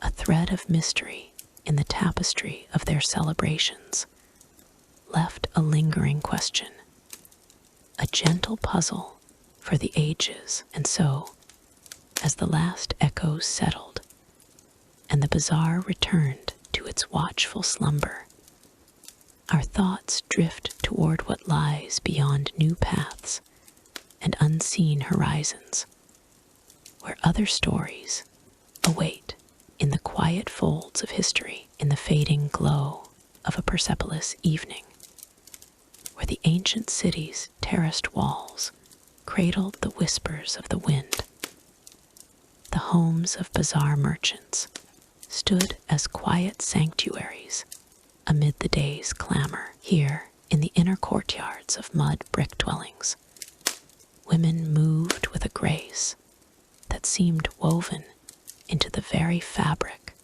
of Achaemenid life, dressed in simple tunics of linen and wool, dyed in earthy hues of ochre and indigo. They tended to the rhythms of their households, their roles as vital as the trade routes that linked empires. The air carried the soft rustle of cloth against skin, a gentle sound like leaves stirring in a distant garden, as these women prepared goods that would soon grace the bazaar stalls. Their days began before the sun crested the Zagros Mountains, in rooms lit by the warm flicker of oil lamps. A woman named Parisa, her tunic's sleeves rolled to reveal sun-kissed arms, knelt by a low table scattered with skeins of dyed yarn. She worked methodically, her fingers tracing patterns that echoed the intricate designs of Achaemenid tapestries, patterns passed down through generations of of merchant families. The yarn, spun from the wool of Highland sheep, carried a faint, comforting scent of lanolin and dried herbs, mingling with the earthy aroma of clay pots nearby. As she twisted threads into cords for belts or sashes, the firelight danced across her face, casting shadows that softened the lines of labor etched by years of unseen effort. In these homes, the women's tasks were the unseen threads binding the family's prosperity. They oversaw the preparation of spices and unguents, drawing from storerooms filled with cinnamon bark and myrrh resins imported from distant lands. One might envision a woman like Roshan, her tunic's hem brushing the cool stone floor, grinding cumin seeds in a mortar with a pestle worn smooth by constant use. The rhythmic thud-thud echoed softly, a lullaby to the household, accompanied by the spicy fragrance that filled the air like a gentle mist. These preparations ensured that the family's goods reached the bazaar in perfect form, ready for the merchants' negotiations under the vast arches of Persepolis. Yet, amid this daily rhythm, there lingered a quiet mystery in the unrecorded aspects of their work. Historical tablets from the Achaemenid archives, inscribed in cuneiform on clay, speak of women's contributions to household economies, but they often gloss over the subtler tasks that defined their influence. Perhaps it was the way they bartered small favors with neighboring families, exchanging a vial of scented oil for a handful of dates. Transactions that never appeared in official ledgers, or the secret blends of herbs they infused into textiles, creating dyes that resisted fading longer than any recorded formula. A knowledge guarded like a whispered secret in the night. The air in their courtyards, heavy with the scent of jasmine blooming under the stars, hinted at these enigmas, as if the very walls held stories that time had not captured. As twilight deepened, the women gathered around hearth fires, their tunics glowing in the soft, amber light. The fire's crackle was a soothing murmur, like the distant flow of the Pulvar River, as they mended garments or prepared parcels for the morning market. One might picture a mother teaching her daughter-in-law the art of weaving, her voice a calm cadence amid the play of shadows. The wool slipped through their fingers, cool and slightly coarse,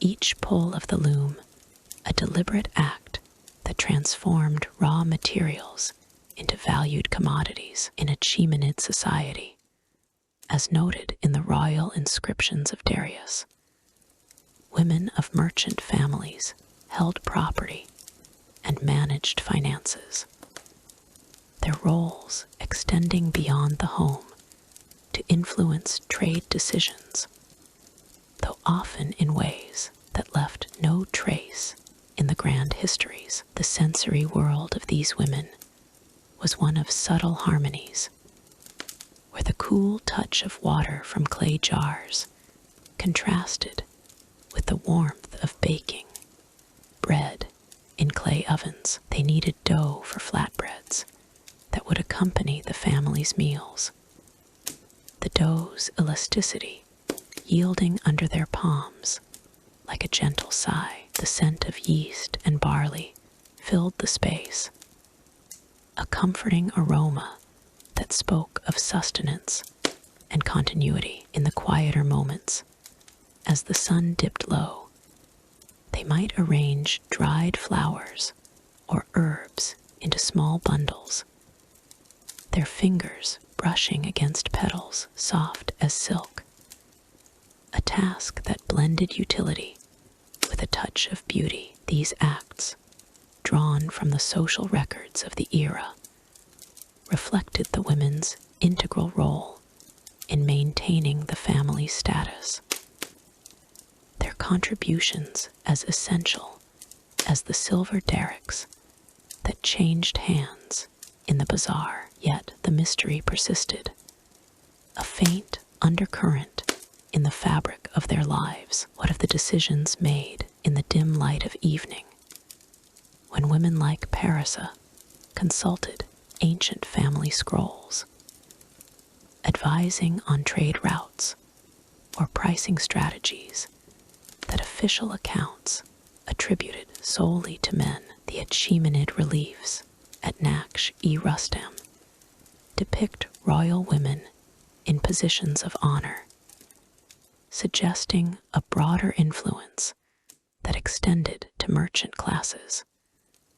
But the details dissolve into shadow. Perhaps they orchestrated alliances through discreet exchanges, their tunics whispering secrets as they moved through the courtyards. The firelight, flickering across the room, cast elongated shadows that seemed to dance with unspoken knowledge, a subtle wit in the way history overlooked their cunning. In the cool of night, when the city's sounds faded to a distant hum, the women retired to rest, their tunics folded neatly beside low beds. The air grew still, carrying only the faint rustle of linens and the lingering scent of smoke from the dying fire. They might reflect on the day's labors, a calm satisfaction in the knowledge that their efforts sustained the family's legacy. Historical examples from the Persepolis fortification tablets, which record disbursements of goods, hint at women's involvement in resource management, yet leave gaps that invite wonder. Was it their hand that ensured the precise weighing of spices, or their intuition that foresaw market shifts? These unrecorded tasks formed a quiet enigma, a puzzle woven into the tapestry of Achaemenid life. As dawn approached, the cycle began anew, with the first light filtering through lattice windows to illuminate the tunics hung ready for the day. The women rose, their movements as fluid as the wind through the date palms, preparing once more for the bazaar's demands. In this world of sensory richness, the soft glow of lamps, the earthy taste of fresh baked bread, the cool press of stone underfoot, they embodied resilience and grace, their roles a testament to the enduring spirit of Persepolis. Through it all, a subtle wit colored their existence, a gentle irony in how their vital contributions slipped through the fingers of history like sand. For in the calm cadence of their days, amid the rustling fabrics and firelit shadows, lay the essence of a society built on unseen strengths. And as this tale of merchant women's roles draws to a close, one might ponder the next chapter, where other facets of Achaemenid life await their turn in the soft light of memory. In the fading light of Persepolis evening, where the ancient city's stone facades softened into shadows, a group of merchants gathered in the heart of the bustling bazaar. The air carried the faint scent of cumin and baked clay, mingling with the earthy aroma of smoldering fires that dotted the open spaces. These men, clad in simple tunics of wool and linen, dyed in earthy hues, settled around the flames, their faces illuminated by the gentle flicker that danced like whispers of forgotten dreams. It was a ritual born of long days bartering spices and silks, a moment when the weight of commerce gave way to the rhythm of tales spun from memory and myth. The merchants, their voices low and melodic, began their recitations as the sun dipped below the distant Zagros Mountains. One elder, his tunic frayed at the edges from years of travel along the royal road, leaned forward, his words flowing like a river through a parched land. In the days of Cyrus the Great, he murmured, a caravan master outwitted the winds of the desert, guiding his laden camels through storms that swallowed the stars. The crackle of logs breaking apart punctuated his story, a soft symphony that blended with the rustle of nearby palm fronds swaying in the cool breeze. The fire's warmth enveloped them, chasing away the chill that settled with twilight, while sparks rose lazily into the darkening sky, evoking the glitter of distant treasures. Around the circle, others nodded, their eyes half closed in the hypnotic glow. A younger merchant, his tunic adorned with faint embroidery from a distant trade route, picked up the thread. His voice carried a subtle lilt, like the strum of a distant lute, as he described heroes of the Achaemenid courts navigating intrigue and adventure. Picture the halls of Susa, he said, where a clever advisor turned a simple bargain into a kingdom's salvation, outsmarting rivals with words sharper than any blade.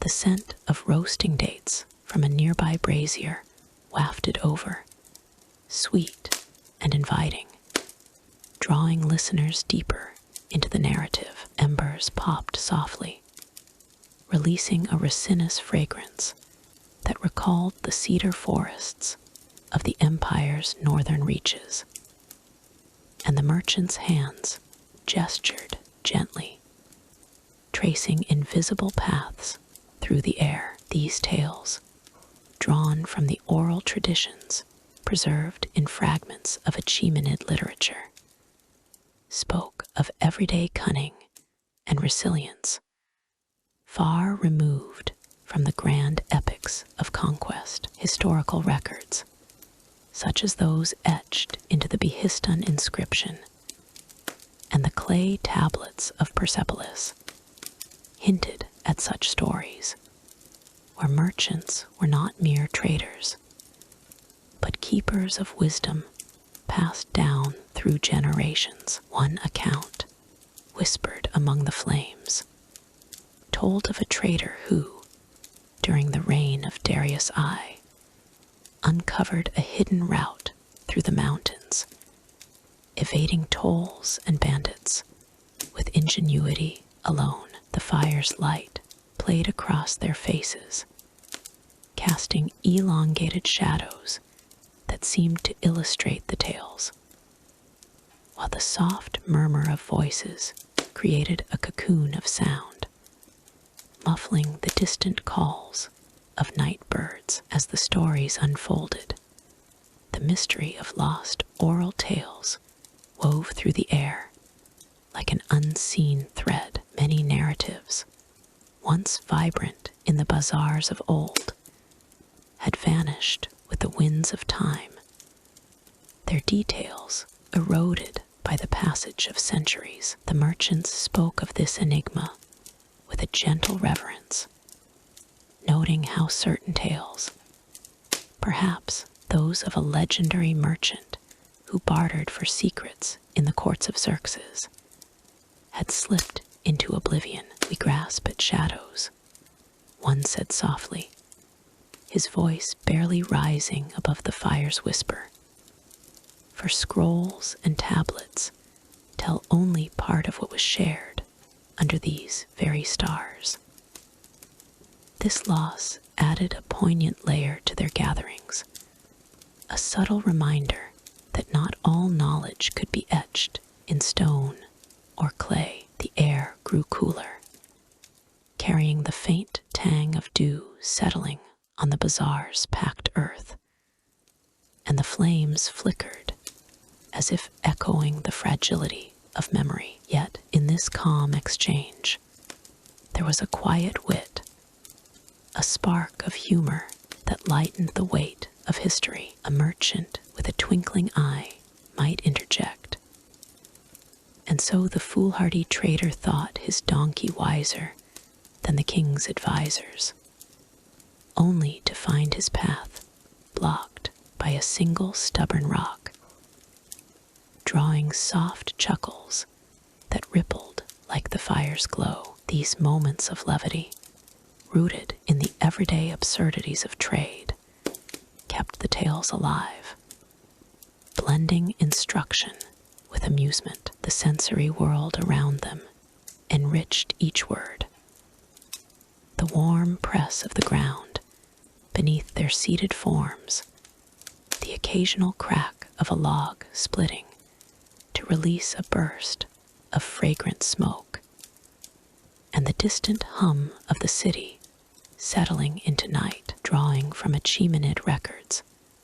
The stories often mirrored the empire's vast networks, where merchants traversed from the Indus to the Aegean, carrying not just goods, but tales of encounters and lessons. One recitation evoked the aroma of saffron from the eastern provinces, describing how a trader named in ancient ledgers used his wits to navigate a sandstorm, his caravan emerging unscathed as if guided by unseen forces. The fire's heat radiated outward, wrapping the listeners in a comforting embrace, while the soft voices wove a tapestry of sound that seemed to lull the very stars into listening. As the night deepened, the merchants' tales turned to more introspective themes, touching on the consequences of choices made in the shadows of power. In a detached tone, they recounted how a once prosperous trader, documented in Persepolis's administrative archives, faced ruin not through battle, but through a misplaced trust. His downfall, a quiet fade into obscurity. No graphic details marred the narrative. Instead, the focus lingered on the lingering echoes, like the final sigh of the flames as they dimmed. The air grew heavy with the scent of cooling ashes, and the soft rustle of tunics shifting in the dark added a rhythmic undercurrent to the words. Through it all, the mystery persisted, a gentle enigma that invited reflection. What tales had been lost in the great fires that once ravaged Persepolis, or in the migrations of peoples across the empire? The merchants pondered this as the fire waned, their voices fading to a murmur. Perhaps, one suggested, with a subtle smile, those stories live on in the wind, waiting for ears attuned to their whisper.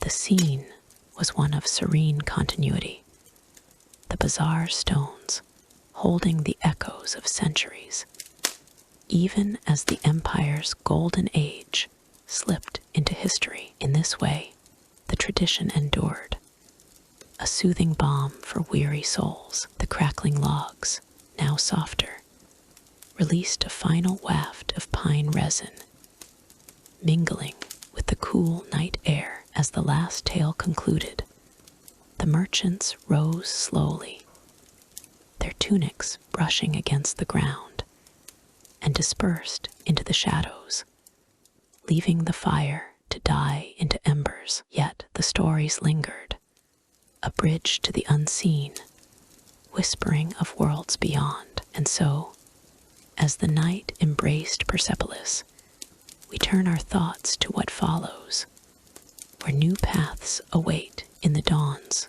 quiet light. Word count 1,500 in the heart of ancient Persepolis, where the sun dipped low over the weathered stone walls. The bazaar unfolded like a gentle whisper through the afternoon haze. The air carried the faint scent of cumin and myrrh, mingling with the earthy dust that rose from the packed earth paths. Here, in the 5th century BCE, under the vast Achaemenid Empire, merchants in simple tunics of woven linen moved with a rhythmic grace, their voices a soft cadence amid the market's quiet hum. No grand palaces loomed nearby, for this was a world of everyday exchange. Far from the opulent halls of nobility, traders from distant lands arrived with caravans, their camels resting in the shade, and the scene unfolded with the serenity of a river's flow. Each negotiation a subtle dance of words and gestures. The merchants, clad in tunics dyed in muted earth tones, stood behind stalls laden with goods from across the empire's vast trade networks. Achaemenid records, etched on clay tablets and inscribed in cuneiform, spoke of these exchanges: silk from the eastern satrapies, aromatic resins from the southern coasts, and fine metals forged in the northern hills. Yet, as one merchant leaned forward to inspect a bolt of fabric, his fingers tracing the threads with deliberate care, there was an undercurrent of mystery in the air, a hint of deals that slipped through the cracks of history's gaze. These unrecorded bargains, whispered in the shadows of tent flaps, held secrets that shaped fortunes, but left no trace in the official ledgers. A quiet enigma that lingered like the fading echo of a distant flute. Imagine the scene. A trader from the Indus Valley, his face weathered by long journeys, unfurling a length of silk that shimmered in the softening light. The merchant, a local from Persepolis, with a tunic frayed at the edges from years of wear, examined it closely, his breath steady and calm. "This weave," he murmured, his voice a lullaby of appraisal, "holds the memory of distant looms, yet its price must reflect the sands it crossed." The silk rustled softly, a whisper against his calloused hands, while nearby, coins clinked in a leather pouch, their metallic chime a soothing rhythm that blended with the market's ambient pulse. Dust from the fabrics settled on the ground, carrying the faint, warm scent of aged wool and sun-baked threads, evoking a sense of timeless continuity. Negotiations proceeded with a wit as subtle as a breeze through the date palms. The trader, perhaps from the western edges of the empire, countered with a smile that crinkled his eyes, saying, "My friend, this amber from the Baltic shores glows like captured sunlight, but it demands a fair exchange for the risks of the road." The merchant nodded, his tunic shifting with emotion, and replied in a tone laced with gentle humor, "Ah, but But sunlight is free in Persepolis. Your amber must compete with our endless days. Around them, other interactions wove a tapestry of commerce. A woman in a similar tunic bartering for spices. The air filled with the spicy aroma of cardamom that teased the senses. Or a young apprentice weighing copper ingots. The metal's cool weight balanced against the warmth of the afternoon sun. Sensory details enveloped the bazaar like a comforting blanket. The clinking of coins, not harsh, but melodic, as they exchanged hands in small leather sacks, created a backdrop of harmony. Fabrics hung in lazy folds, their dusty surfaces catching the light and releasing a soft, powdery fragrance that spoke of journeys over arid plains. One could almost feel the texture of a rug underfoot, its fibers worn smooth by countless steps, or hear the faint rustle of parchments where merchants jotted informal notes. Though many deals remained unspoken, preserved only in memory, these unrecorded interactions, a mystery woven into the fabric of Achaemenid trade, hinted at alliances formed in hushed tones, perhaps between rivals who shared a mutual nod over a cup of diluted wine, their agreements vanishing into the ether like smoke from a brazier as the sun arced toward the horizon, casting a golden glow over the stalls. The merchants paused for a moment of respite. A trader from the eastern provinces spread out samples of lapis lazuli, the deep blue stones gleaming like fragments of the night sky. The merchant opposite him, his tunic sleeves rolled up to reveal sun-darkened arms, ran a thumb over the gem's surface, feeling its cool, smooth edge. Such beauty, he said softly, deserves a story as rich as its color. But what price for something born of mountains I have never seen? The trader chuckled lightly, a subtle wit in his response. The mountains guard their secrets, as do we. Perhaps the true value lies in what remains unsaid. Indeed, the mystery deepened here. In these exchanges, where not every detail found its way into the royal archives, Achaemenid records from Persepolis, as noted in the Behistun inscription, and various administrative tablets, detailed official tolls and tariffs, but they glossed over the personal pacts that oiled the wheels of commerce, leaving historians to ponder the shadows. The bazaar continued its gentle rhythm, with merchants moving between stalls, their tunics brushing against one another in a dance of proximity. The scent of fresh bread from a nearby oven wafted through, mingling with the metallic tang of newly minted Derek's gold coins that symbolized the empire's wealth. One could hear the soft patter of bargaining voices, each word chosen with care, like notes in a melody meant to soothe rather than startle. A child, perhaps an apprentice, carried a basket of dates, their sticky sweetness tempting passers-by, while the dusty fabrics on display invited touch, their textures a tactile poem of varied weaves and dyes. In this calm expanse, the interactions revealed the human element of trade, far removed from the grand strategies of emperors. A merchant from the southern regions, his tunic adorned with simple embroidery, negotiated for ivory tusks, the pale material cool and smooth under inspection. These pieces, he observed, have traveled farther than I ever will, yet they must find a home here.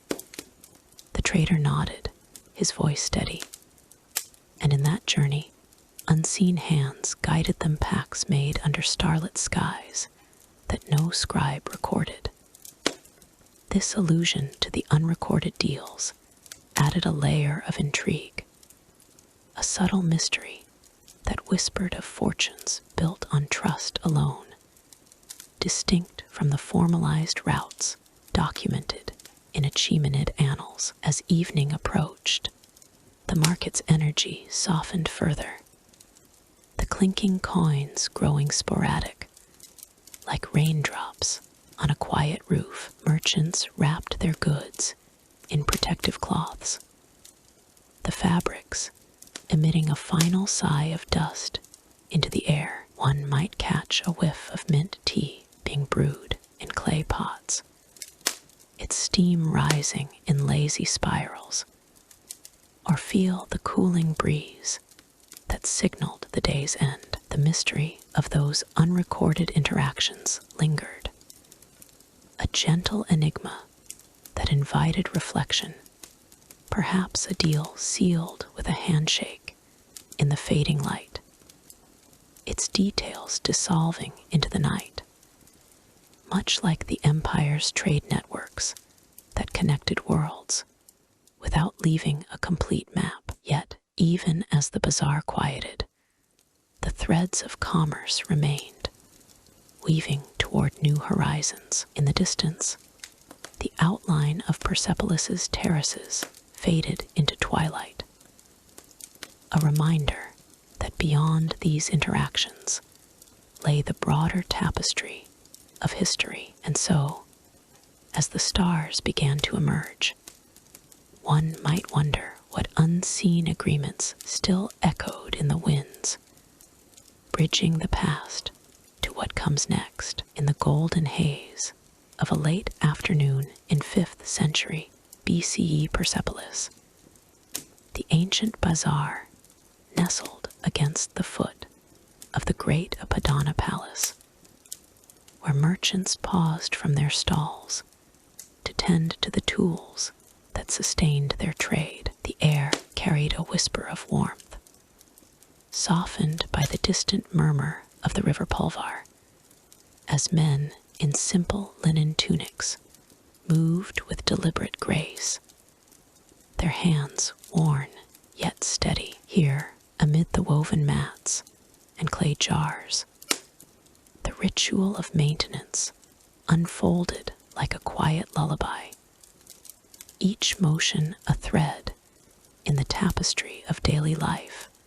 Under the Achaemenid sun, the merchants, clad in tunics dyed in earthy hues of ochre and muted indigo, gathered around their wooden stalls, their fingers tracing the edges of bronze scales inherited from generations past. These scales, unearthed in archaeological digs at Persepolis, were marvels of Achaemenid ingenuity, their beams balanced with precision weights carved from stone and metal. As one merchant, his beard flecked with the dust of cumin, lifted a scale from its hook, the faint scrape of metal against the stall's rough timber echoed softly, a sound like the sigh of wind through the cypress trees. He wiped the pan with a cloth, dislodging specks of spice that had settled like fine sand, releasing a subtle aroma of coriander and turmeric that lingered in the air, warm and inviting. In this gentle rhythm, the merchants worked with an almost reverent care, their movements slow and deliberate, as if each tool held a story whispered by the ancestors. Archaeological evidence from the Achaemenid era such as the reliefs on Persepolis's palace walls and the artifacts recovered from the treasury, reveals how these scales were not mere instruments, but symbols of fairness in exchange. One man, his tunic sleeves rolled to reveal forearms, etched with faint scars from years of handling, poured a handful of fine sand over the scale's surface. Watching as it caught the fading light, the grains slid away with a soft rustle, revealing the etched markings that ensured accuracy. Their lines worn smooth by time. He hummed a low tune, a subtle wit in his voice as he murmured, "Even the mightiest king bends to the balance, though this one has seen more sunrises than I care to count." As the sun dipped lower, casting long shadows across the bazaar's packed earth floors, another merchant turned to his set of weights. Small cylinders of lead and stone that archaeologists have linked to the standardized measures of the Achaemenid Empire. These tools, often found in burial sites and treasury hoards, were cleaned with brushes made from animal hair, the bristles whispering against the metal in a cadence like distant rain. Spice dust, fine as mist, rose gently into the air, carrying scents of cardamom and rose petals that teased the senses, a reminder of the goods these tools once weighed. The merchant's hands moved in a hypnotic pattern, polishing each weight until it gleamed, the oil from his cloth leaving a faint, earthy sheen that caught the light like stars on a twilight horizon. Yet, amid this serene ritual, a quiet mystery lingered, one that archaeological finds have only hinted at through fragmented relics. The lost designs of these tools, innovative creations that blended Persian craftsmanship with influences from distant lands, whispered through the ages like an unfinished melody. Excavations at Persepolis have uncovered partial molds and incomplete blueprints etched into clay tablets, suggesting that merchants once employed techniques for forging scales and weights that were far ahead of their time, perhaps incorporating hidden mechanisms for greater precision. One merchant paused, his eyes distant as he examined a scale's pivot, its design smoother than any other, and wondered aloud in a tone laced with subtle humor. What secrets did our forefathers lock away in these metals, only to let them vanish like dew at dawn? The mystery deepened with each stroke of his cloth, as if the tool itself held echoes of forgotten knowledge, designs that might have connected to the empire's vast trade networks, but were never fully recorded, lost to the sands that now bury ancient Persepolis. In the stalls, the air grew cooler as evening approached, and the merchants continued their work under the soft glow of oil lamps, their flames flickering like gentle breaths. Sensory details emerged in the ritual. The cool touch of metal against skin, the faint grit of spice particles under fingertips, and the rhythmic scrape that blended with the bazaar's fading hum. One stall held a collection of measuring rods, slender rods of wood reinforced with bronze tips, as documented in Achaemenid artifacts from the Apadana. A merchant ran a damp rag along their lengths, the water evaporating with a whisper, leaving behind the scent of cedar and the subtle tackiness of resin. He chuckled softly, his wit a light thread in the calm, saying, "These rods have measured more than grain. They've gauged the patience of kings, though they'd never tell." As the maintenance progressed, the merchants shared quiet observations, their voices a soothing murmur that wove through the air. The scales, with their intricate balances, were not just cleaned, but inspected for the slightest imperfection, drawing from historical examples like the precisely calibrated weights found in the Persepolis treasury excavations. These artifacts show how Achaemenid craftsmen achieved remarkable accuracy, using alloys that resisted wear. Yet the exact methods of their creation remain elusive, adding to the enigma of lost designs. One merchant held a weight to the light, its surface etched with faint patterns that archaeologists speculate might have been celestial symbols, and pondered the mystery with a detached curiosity. What patterns did they trace from the stars, only to let them fade into shadow?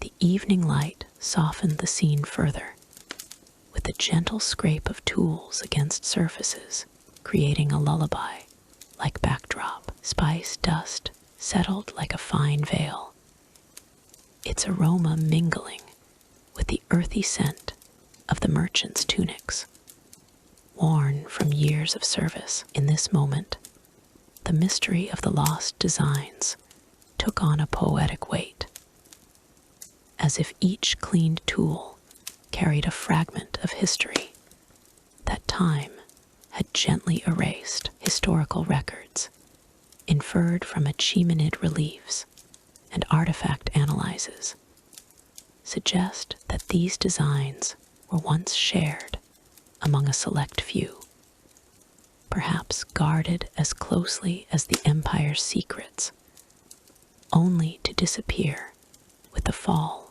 of Persepolis. As the stars began to emerge, painting the sky in shades of deepening blue, the merchants paused to admire their work, the tools now gleaming with renewed purpose. The sensory tapestry of the bazaar, the soft clink of metal, the warm spice-laden air, the cool press of polished surfaces enveloped them in a calming embrace. Yet the mystery lingered, a subtle undercurrent of wonder, hinting at innovations that might have shaped the world differently had they not been lost. In the quiet that followed, as the merchants prepared to close their stalls, their thoughts drifted to the broader tapestry of life, leading gently toward the next whisper of history. For in the heart of Persepolis,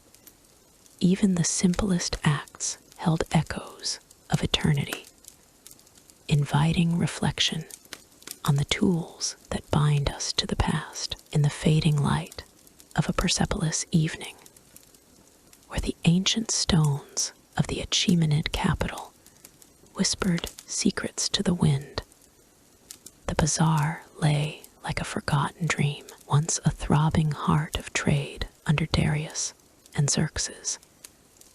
It now unfolded as a tapestry of gentle decay, its stalls sagging under the weight of years. Merchants, their tunics frayed and faded like old parchments, moved with the slow rhythm of inevitability, their voices a soft murmur against the hush. Here, in the 4th century BCE, the market's decline unfolded not in thunderous upheaval, but in the quiet erosion of time, a mystery wrapped in the dust of unrecorded causes. The air carried a faint scent of lingering spices, cinnamon and cumin, now muted and stale, as if the very essence of commerce had grown weary. Stalls that once brimmed with bolts of silk and jars of myrrh stood half empty, their wooden frames warped by seasons of rain and sun. Awnings, once vibrant with dyes from distant lands, crumbled at the edges, their threads unraveling like forgotten tales. One could almost hear the sigh of the fabric as it shifted in the breeze, a subtle reminder of grandeur lost. The merchants, their faces etched with lines that spoke of decades past, tended to their wares with deliberate care, their movements a lullaby of resignation. An old man in a tunic worn thin at the elbows arranged a few remaining figs on a weathered tray, his lips curving into a wry smile as he murmured, "Even the sweetest fruit must one day wither, my friend." As twilight deepened, the bazaar's pathways, once crowded with the shuffle of sandals and the barter of tongues, now echoed with sparse footsteps. The ground, packed earth smoothed by generations, felt cool and yielding underfoot, dotted with patches of moss that crept in like uninvited guests. Sensory memories lingered.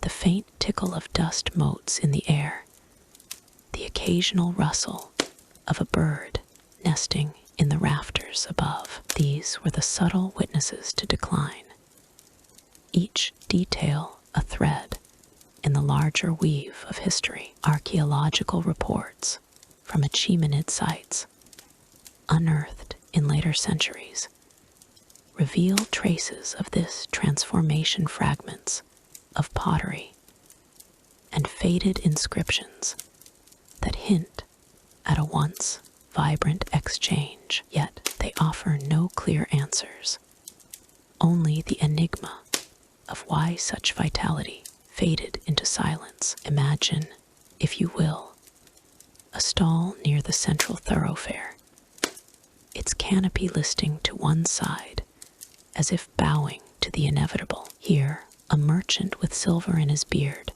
sat cross-legged, his tunic patched with scraps from better days. He handled a single, ornate bracelet, its gold dulled by neglect, turning it slowly in his hands. The metal felt cool and smooth, a contrast to the rough-hewn wood of his stall, and he chuckled softly to himself, a wit born of quiet observation. "This trinket has seen empires rise," he might have said, his voice a gentle wave against the stillness. "And now it waits for one to fall, as if the gods themselves grew bored of our games."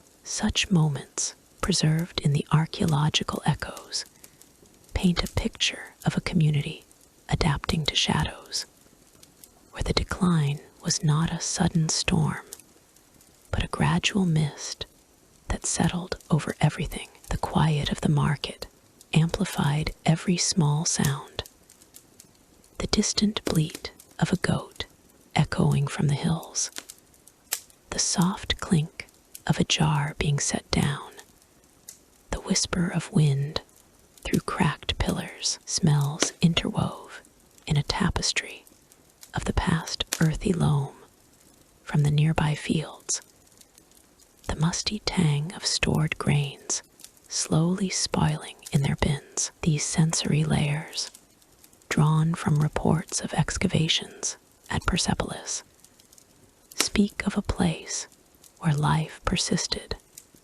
albeit diminished. The merchants, their numbers thinned, gathered in small clusters at day's end, sharing tales over weak tea brewed from wilting herbs. One, a woman with a tunic embroidered in fading threads, adjusted her shawl and spoke of distant memories, her words laced with a subtle irony. "We traded in wonders from the Indus to the Aegean," she said, her tone as soothing as a lullaby. Yet now, even the winds seem to carry less.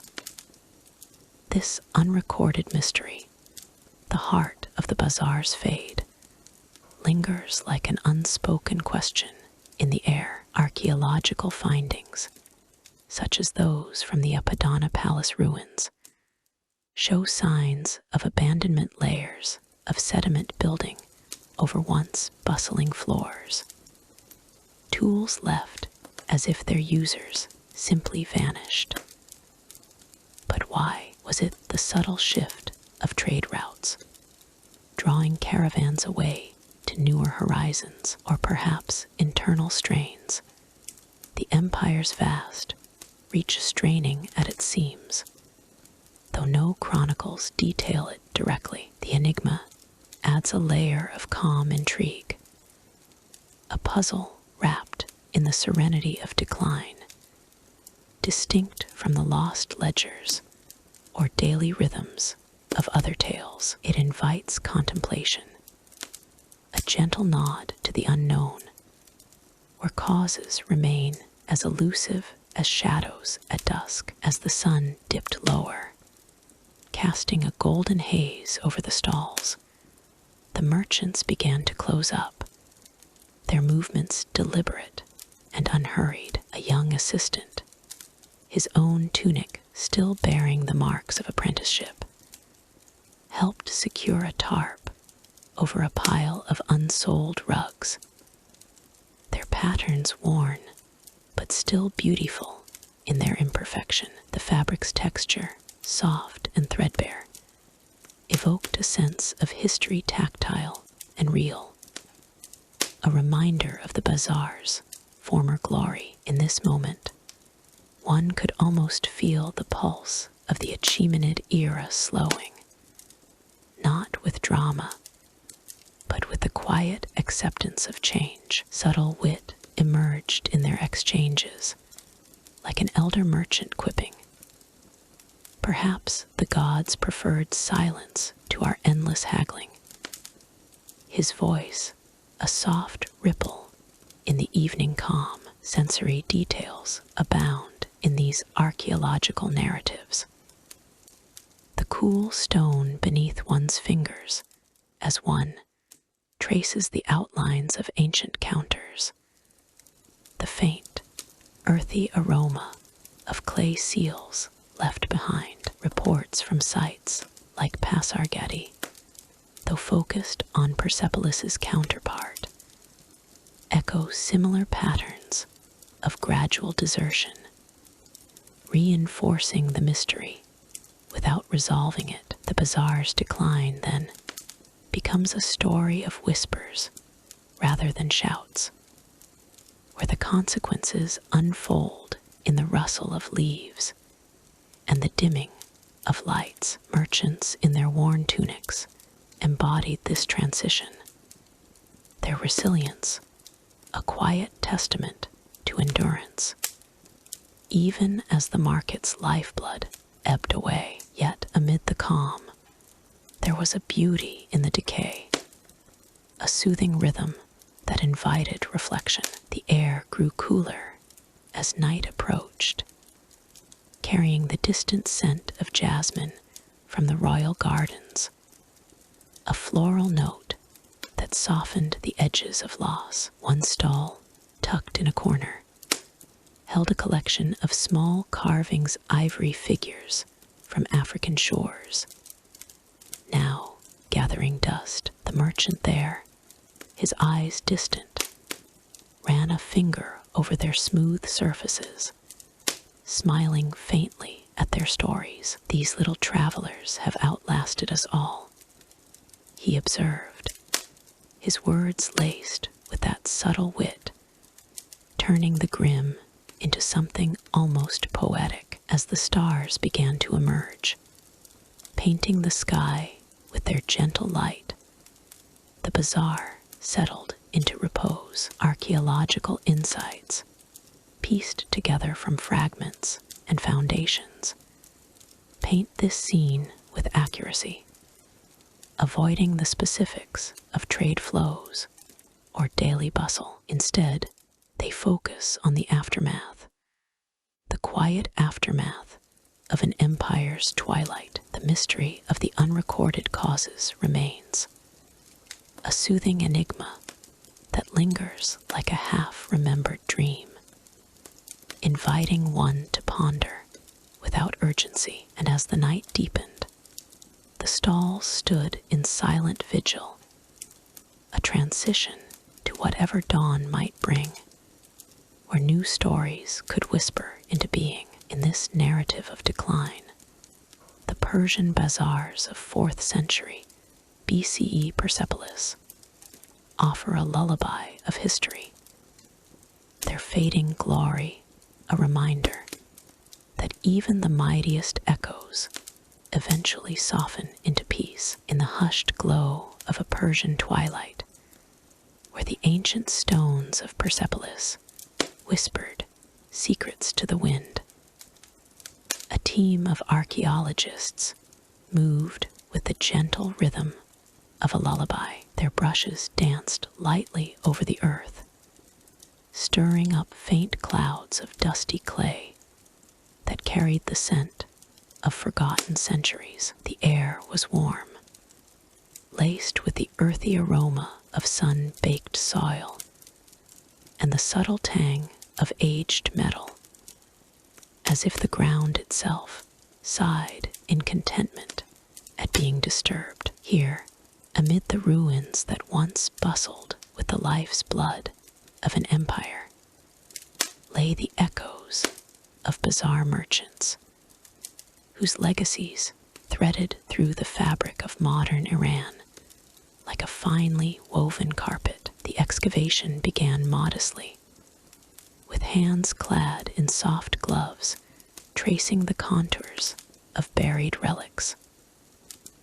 One archaeologist, a woman named Dr. Farah, paused to examine a glinting object half emerging from the clay. It was a set of scales, their bronze arms etched with intricate patterns that caught the fading light, shimmering like stars in a desert night. The metal felt cool and smooth under her fingers, a stark contrast to the warm, grainy dust that clung to her skin. These scales, preserved by the dry embrace of the Persian plateau, spoke of a time when merchants weighed not just goods, but the very balance of commerce and culture. According to UNESCO reports from the site's designation as a World Heritage in 1979, such artifacts were commonplace in the Achaemenid era, symbols of the fair exchange that defined the bazaars of Persepolis. As the team worked, the scene unfolded with a soothing cadence, the soft scrape of tools against stone blending with the distant call of birds settling for the night. The scales, once used to measure spices, silks, and precious stones, now rested in the careful hands of those who sought to revive their stories. Museum records from the National Museum of Iran detailed similar finds, revealing how these instruments were not mere tools, but emblems of a societal order where trust and precision governed trade. In modern Tehran,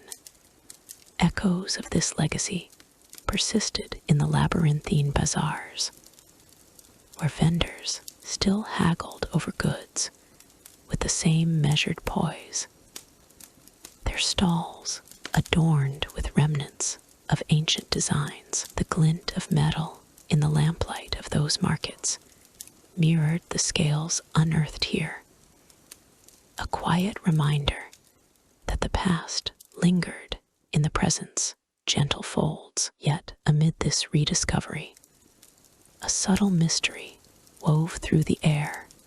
like a half-forgotten melody. The scales bore faint inscriptions, worn by time, but hinting at tales of merchants whose names had vanished into the winds of history. One etching, barely visible under the layer of patina, seemed to depict a crescent moon alongside cryptic symbols, perhaps a code for a long-lost narrative of adventure and loss. UNESCO archives suggested that such markings often accompanied personal seals belonging to traders who traversed the Silk Road, carrying not only wares, but wisdom from distant lands. These merchants, as per museum catalogs from excavations in the 1930s, were more than peddlers.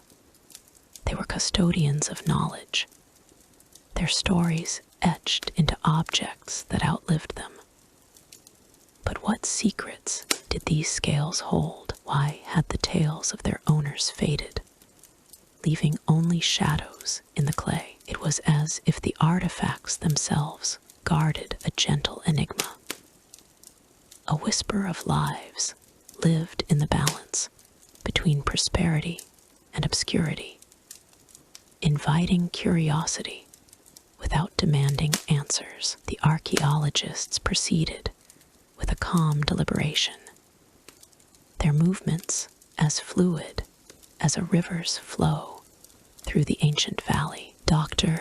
Farah knelt closer, her breath steady as she revealed more of the scale's details. The metal surface, polished by centuries of silence, reflected the soft orange hues of the setting sun, casting a warm glow that danced across the surrounding ruins. The dusty clay parted reluctantly, releasing a faint, musty scent mingled with the sweetness of wild herbs that grew nearby, creating a sensory tapestry that enveloped the site. In this moment, one could almost hear the faint echo of voices from eras past, merchants calling out their wares, the clink of coins, the rustle of fabrics in the breeze. These sensations evoked the enduring spirit of the bazaars, where legacy was not just in the objects, but in the intangible threads that connected generations. Modern Iran, as documented in UNESCO cultural heritage assessments, continued to honor this inheritance through festivals and markets that mirrored the ancient ones. In cities like Isfahan, contemporary artisans crafted goods with techniques passed down through millennia, their workshops echoing the vibrancy of Persepolis's prime. The scales, now carefully documented in field notes, cross-referenced with museum records, represented a bridge to that continuity. Yet the mystery deepened as the team uncovered a small compartment within the scale's base, containing what appeared to be fragments of a seal. This seal, adorned with motifs of lions and lotuses, symbols drawn from Achaemenid art, as per historical records, suggested a personal story. Perhaps it belonged to a merchant who had navigated the perils of trade routes, only for his exploits to dissolve into legend. The enigma lay in the absence. Why had these tales, rich with the spice of adventure, been erased from the annals? It was a puzzle that teased the mind, much like a lullaby that fades before its end, leaving one to ponder in peaceful reflection. As evening deepened, the air grew cooler, carrying the soft fragrance of night blooming flowers that dotted the ruins. The archaeologists paused to share quiet observations, their voices low and rhythmic, infused with a subtle wit that lightened the weight of time. These scales, one remarked with a gentle smile, have outlasted empires, as if they knew the secret to eternal patience, waiting for us to catch up. Such comments wove a thread of humor into the narrative, reminding all that history, for all its gravity, held a quiet charm. The team's findings, aligned with authenticated sources, painted a picture of resilience. The bazaar merchant's legacy, in the form of rediscovered artifacts that influenced everything from today's jewelry designs to the architectural arches of modern markets.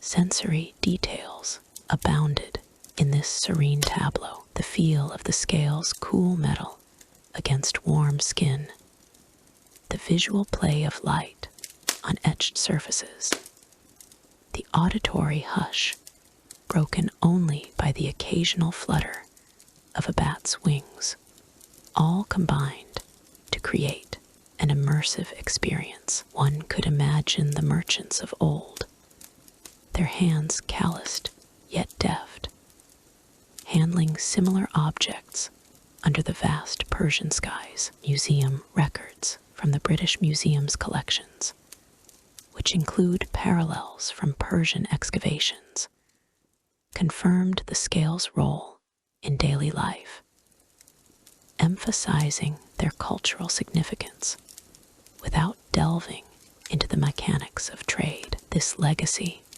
so tenderly unearthed, spoke of a people who built not just economies, but enduring traditions, now revived in the quiet digs of Persepolis. The mystery of the forgotten tales persisted, a soft undercurrent in the excavation's flow. Perhaps the inscriptions hinted at a merchant's final journey, a voyage that ended in the shadows of history, leaving behind only these silent witnesses. It was an enigma that invited contemplation, not urgency, aligning with the calming tone of the endeavor. As the stars began to emerge, twinkling like distant jewels in a bazaar's display, the team wrapped their work for the night, the scales